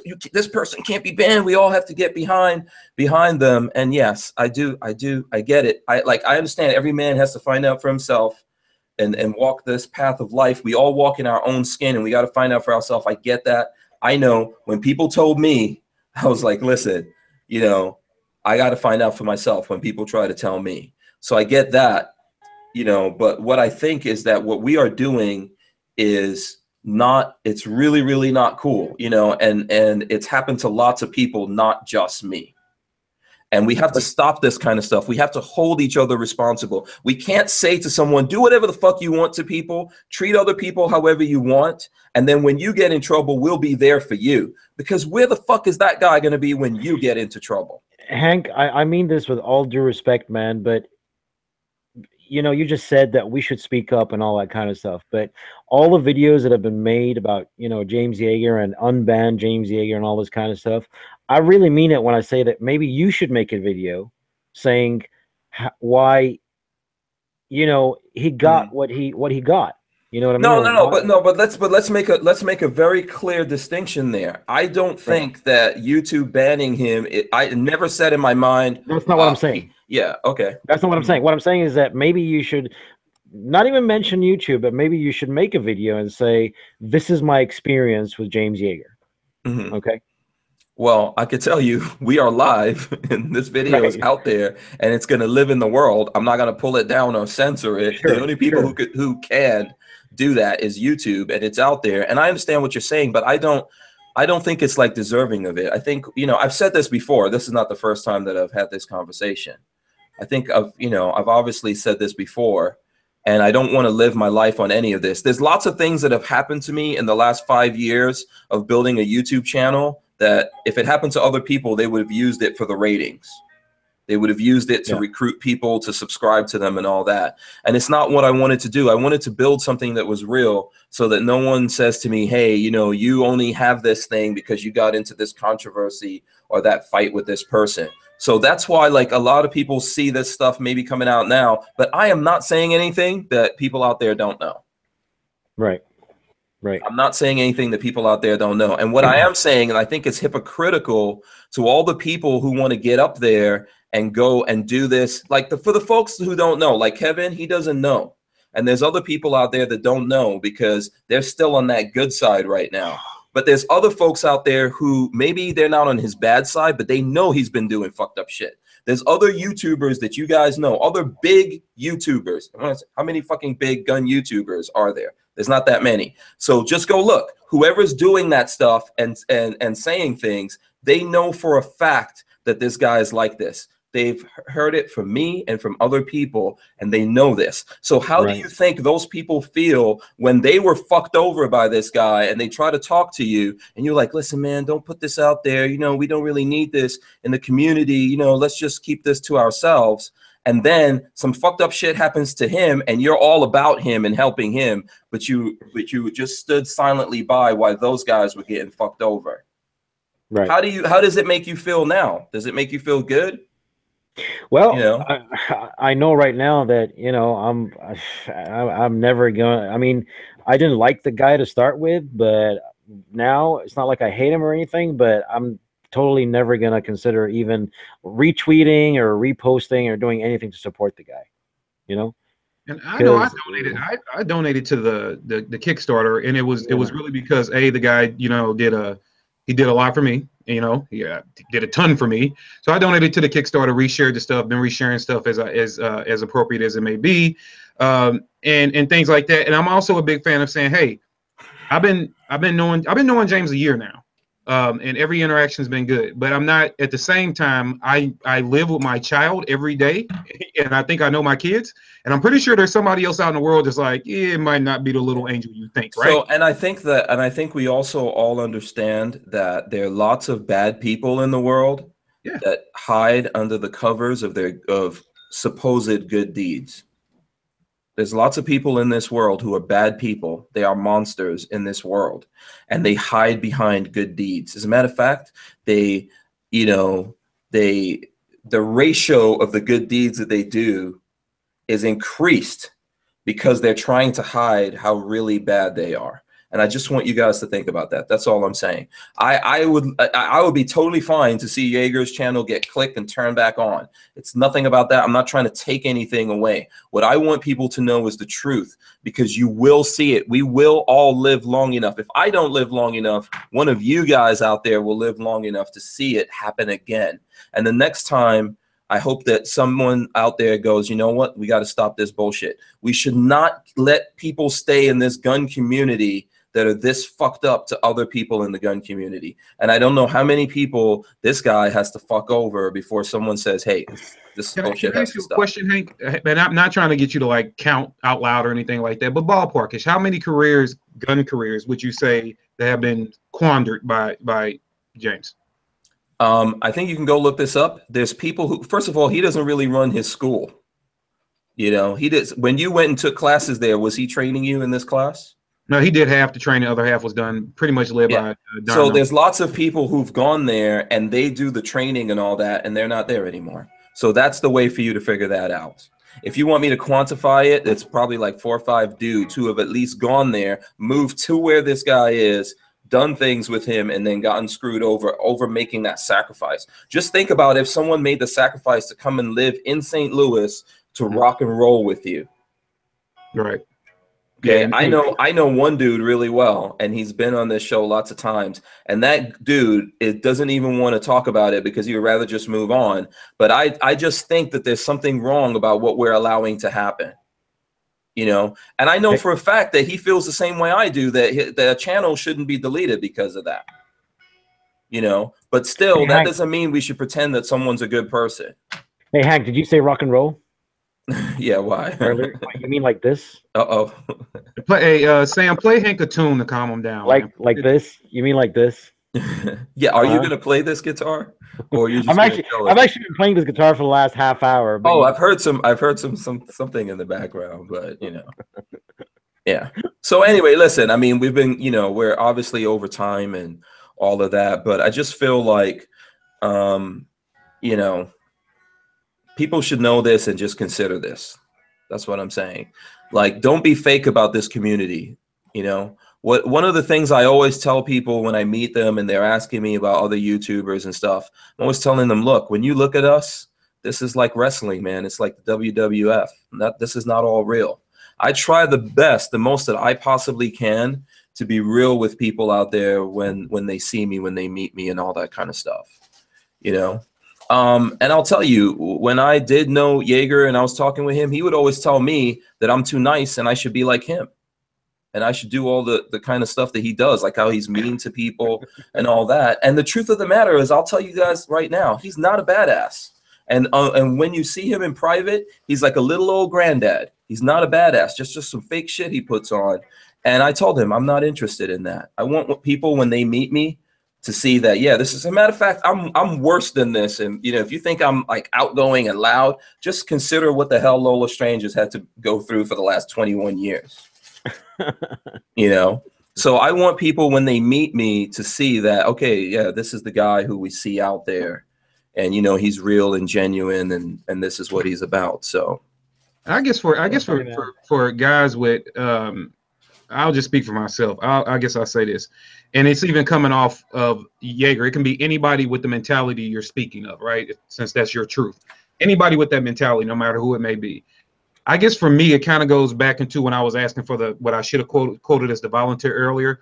If you are in this for the love of it, into this movement, this two-way freedom, whether you're doing what I do, what Hank does, what Sam does, whatever your lane is, if you're doing this for the love of what we do and promoting freedom, then you can move around freely without anybody having power over you, right? Because you're here for a mission. You're here to impact lives.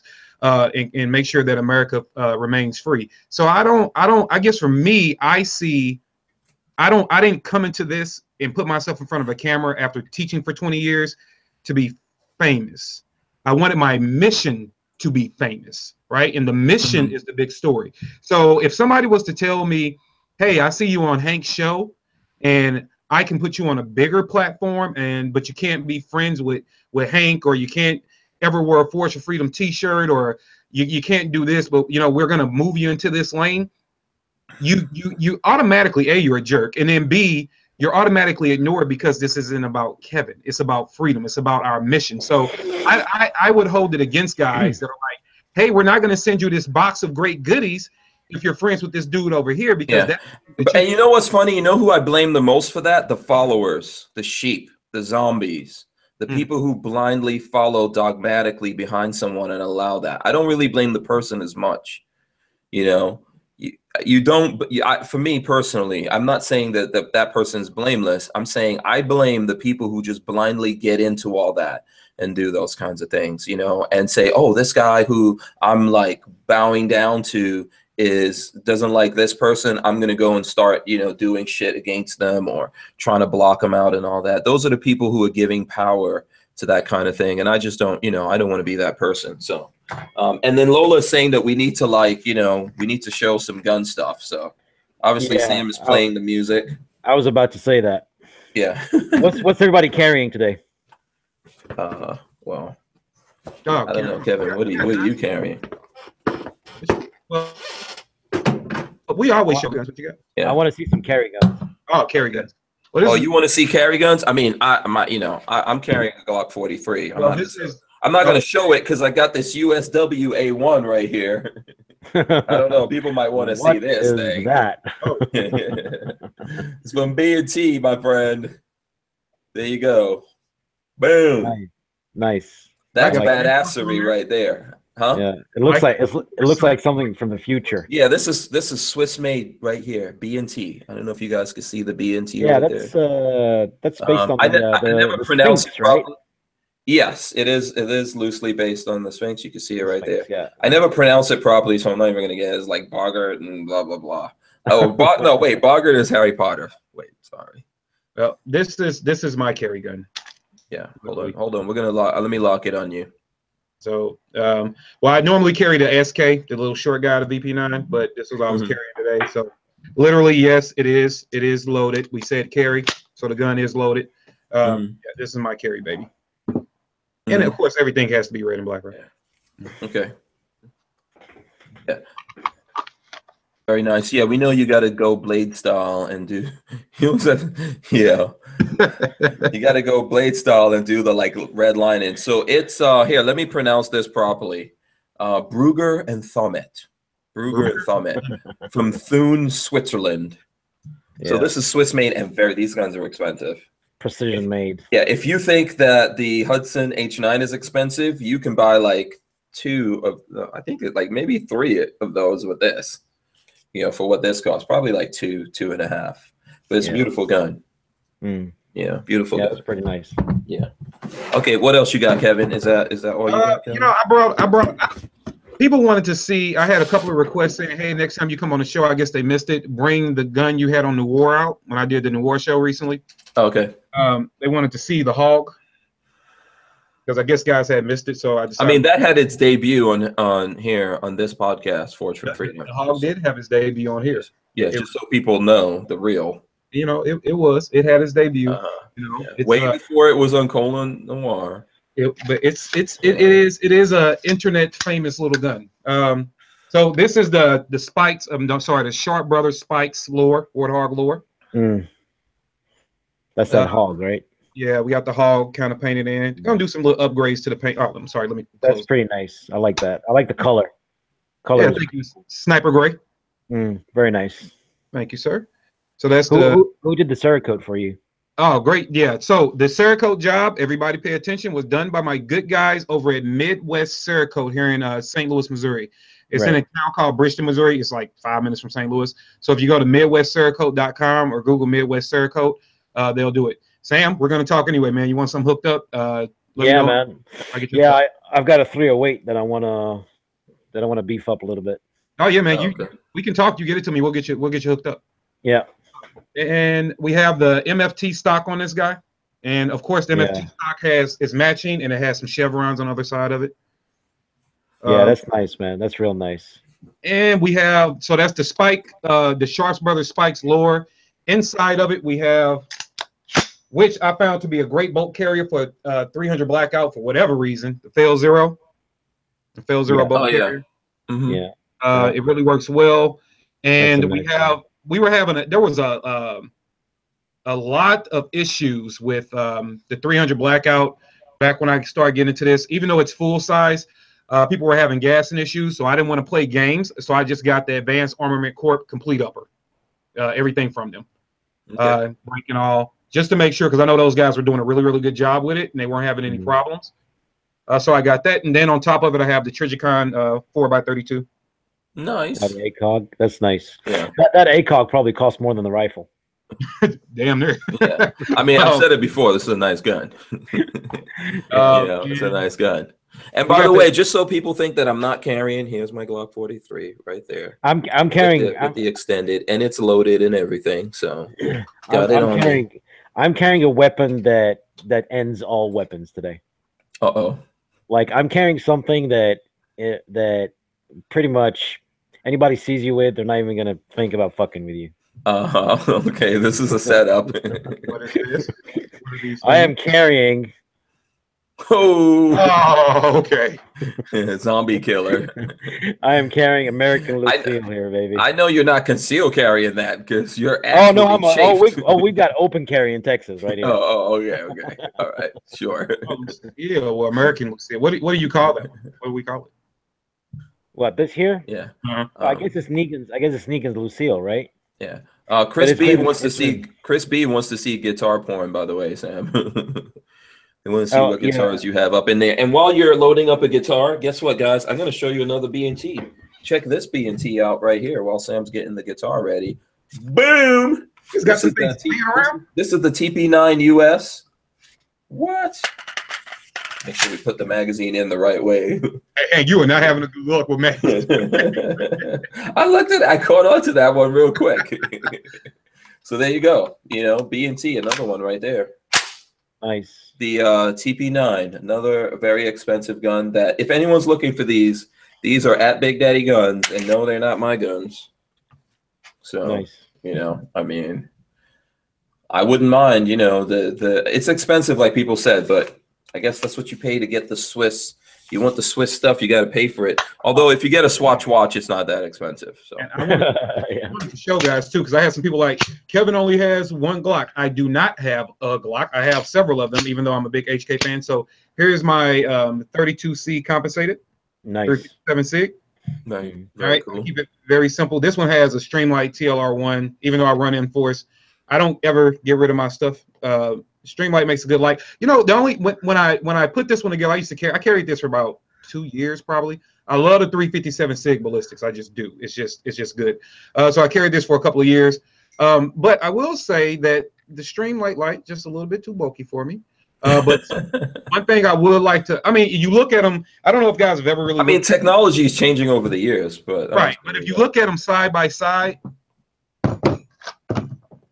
I mean, they are both protruding a little bit out, but you can just see the beefiness of it. I mean, look, it can almost.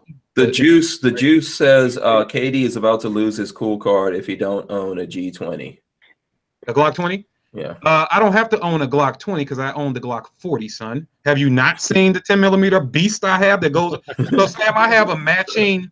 Yes. Why do you have to have a Glock 20 or a 10mm Glock? I don't even understand. You have to. You're lucky the show's about to end because I would go get it. But as yes, this is a shameless plug. Both these guns actually made. They made their debut on the Who Moved My Freedom. They made their television debut on Noir. So the 10 mil is on there, and thus is this beautiful beast. They go together. They are a married couple. So I see your 20 and raise you 20 more, sir. But yes, I owned the Glock 20, but I just thought it was kind of It was kind of like And then when the Glock 40 came out, I was like, oh, I want that. But no, Glocks are cool, man. So I own Glocks, guys. I know it's playful banter. Guys give me crap for not owning them, but I own them. I actually own like 7 Glocks. Mm-hmm. I mean, Glocks are cool. I tease, but they work. You can never argue. Yeah. What are you trying to say there, Sam? And I was just gonna say, man. I mean, a Glock is a hammer. You know, I mean, it's. I've got like 4 Glocks, I think, and honestly, I rotate I'd rotate my ADC, and when I open my safe and I really can't decide what gun I want to carry, I just grab a Glock. Mm-hmm. You know, because I know it's just gonna work every time, and whatever. But yeah, I mean, I'm carrying today, and for the last few days, I've been carrying it loaded. I've been carrying the PPQ M1. Oh, yeah, Walther guy. Yeah, I do like the PPQ. A lot of people that I've spoken to, for some reason, they're kind of afraid to carry it because of the light trigger. Mm-hmm. But really, I mean, by today's standards, it's no lighter than, let's say, a Canic or a lot of the guns out there. Mm-hmm. Yeah, I enjoy it. It's a just know what you're rolling with and be familiar with how it works and all that kind of stuff. So, are you going to show us some guitar porn before we end this? Oh yeah, Chris, what was it? Someone wanted to see them. I guess I'll just show you the gold top I've been playing. This is my Gibson 50s tribute. Gibson, very nice. Gold top. Did that say Gibson Les Paul? Yeah, it's a Les Paul. Wow. Okay, very nice. It's kind of a 50s style guitar with a very chunky. I mean, I don't know anything about guitars, but I know that's a badass guitar. Yeah, it's got a very chunky neck, very 50s style, for big hands and stuff. I like chunky necks. It's a gold top, of course. That is a t-shirt, Sam. Save me from having to text you. Make a t-shirt that says I like chunky necks. Yeah. Now you still have to text me, man. Damn it. Yeah. I've always got like 100 things going on at the same time. Yeah, that's very cool. All right, so let's wrap this up. I mean, I know we got a little I got to go off track here. Yeah, absolutely. I think my wife is waiting for me to get okay, so tell the folks what you have going on. I know today or tomorrow is the last day of the 12 days of Christmas. Tomorrow's the last day of the reveal. Okay, and then we're probably going to stop taking orders sometime before Christmas, probably 19th or 20th. Thank you very much to everybody for your support. You know what I mean? We really appreciate it. We're going to be doing some nice stuff after Christmas, like some giveaways and some sales and stuff like that. One last thing I do want to say is please consider watching our few videos that we've got on YouTube, because we're still trying to reach our 10,000 views. Okay, what point are you at now? I think we're like 7,500. Okay, cool. All right. So we're getting close to it. Mm-hmm. And yeah, that's it for me, man. Yeah.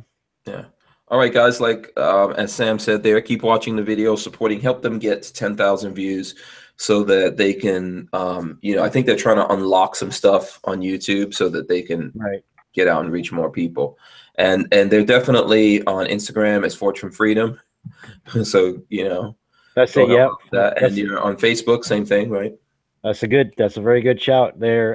Instagram is a big thing for us. I really love Instagram because it's so easy to, just snap a photo and upload or whatever. Yeah, and absolutely. And I will put this T-shirt. I will put the Tree Lives Matter T-shirt. I'll put something up on my Instagram and tag you, Sam. I'll do that tonight. Thank you, sir. I appreciate everything you do. Okay. Oh, thank you, man. I appreciate it. Appreciate you as well, man. And I'm trying to not let that be cliche. I really mean it.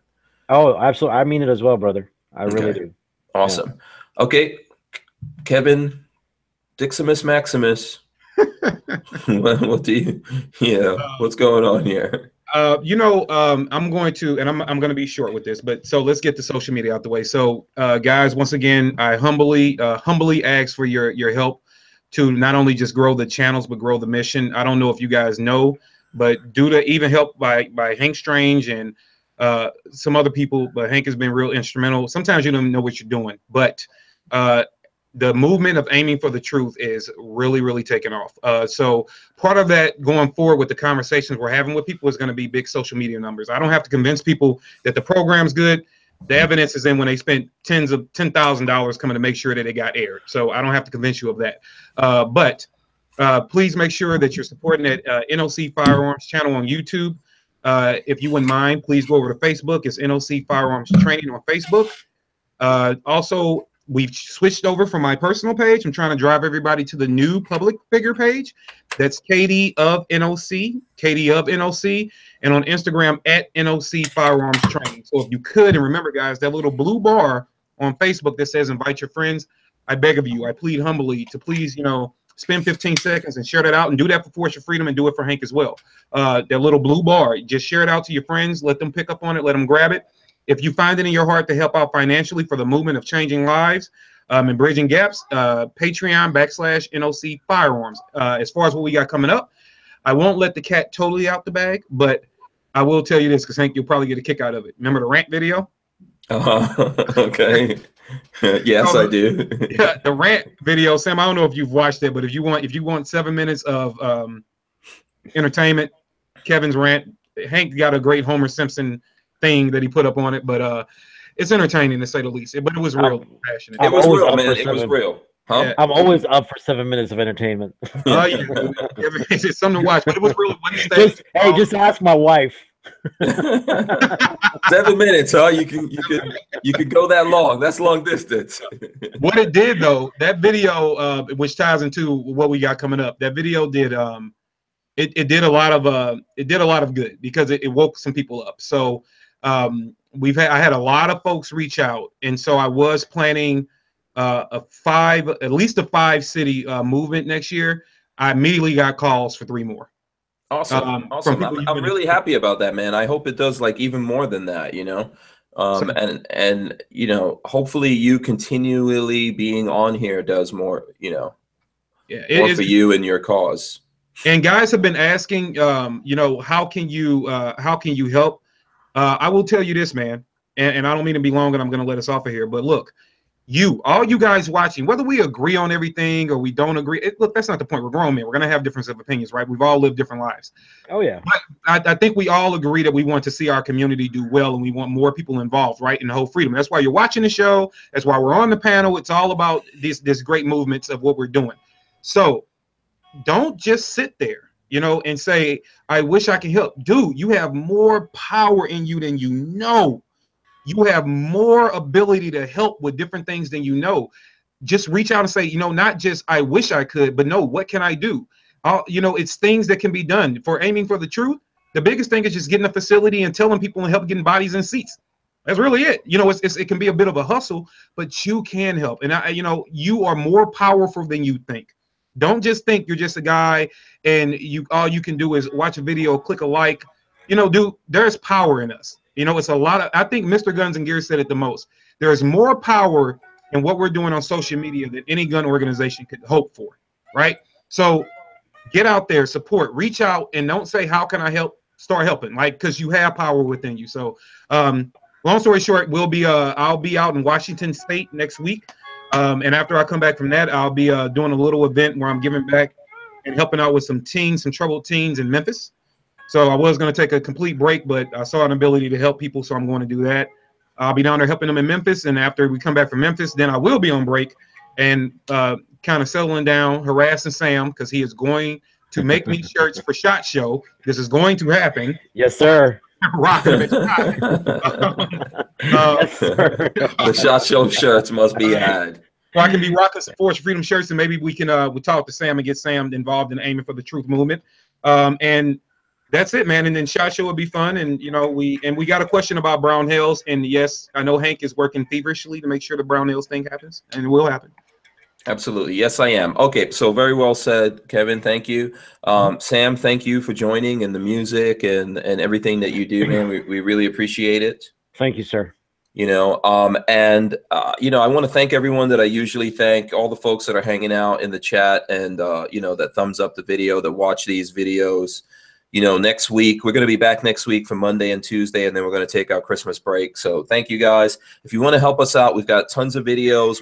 This is like the 113th episode. So go back and watch some of the previous episodes, because you might have just come in like at episode 50 or 60 or 70 or 80 or 90 or even 100. Go back and watch those. That will help us. We're also on iTunes. You know, thanks to everyone that supports what's going on here. Sam, Kevin, but also Safety Harbor Firearms, Rand CLP, Andrews Custom Leather, of course, Big Daddy Guns right there, Big Daddy Guns that help support us, and the people that support us on Patreon. We're Patreon/Hank Strange. But the last things I want to say to you guys, you know, the guns are cool. We love the guns. They're very cool, but it's all about the Second Amendment and freedom, as Kevin said. So, you know, let's try to remember that, and remember that there's a struggle that we're in together. And let's not be our own worst enemies out there going forward. Absolutely. All right. And I need to say one more thing before we go out there. Okay. I love the dual gun wielding thing, right? And I think you should do all of your chats like this. Absolutely. Okay. I can't do that. I try to flip it up a little bit from time to time. I'm only able to do this because of the guys at Big Daddy Guns. These guys really believe in me. So you guys will see the fruits of what's happening at Big Daddy Guns. And Tony is a great guy. I've had the pleasure of, you know, talking to him over email and stuff.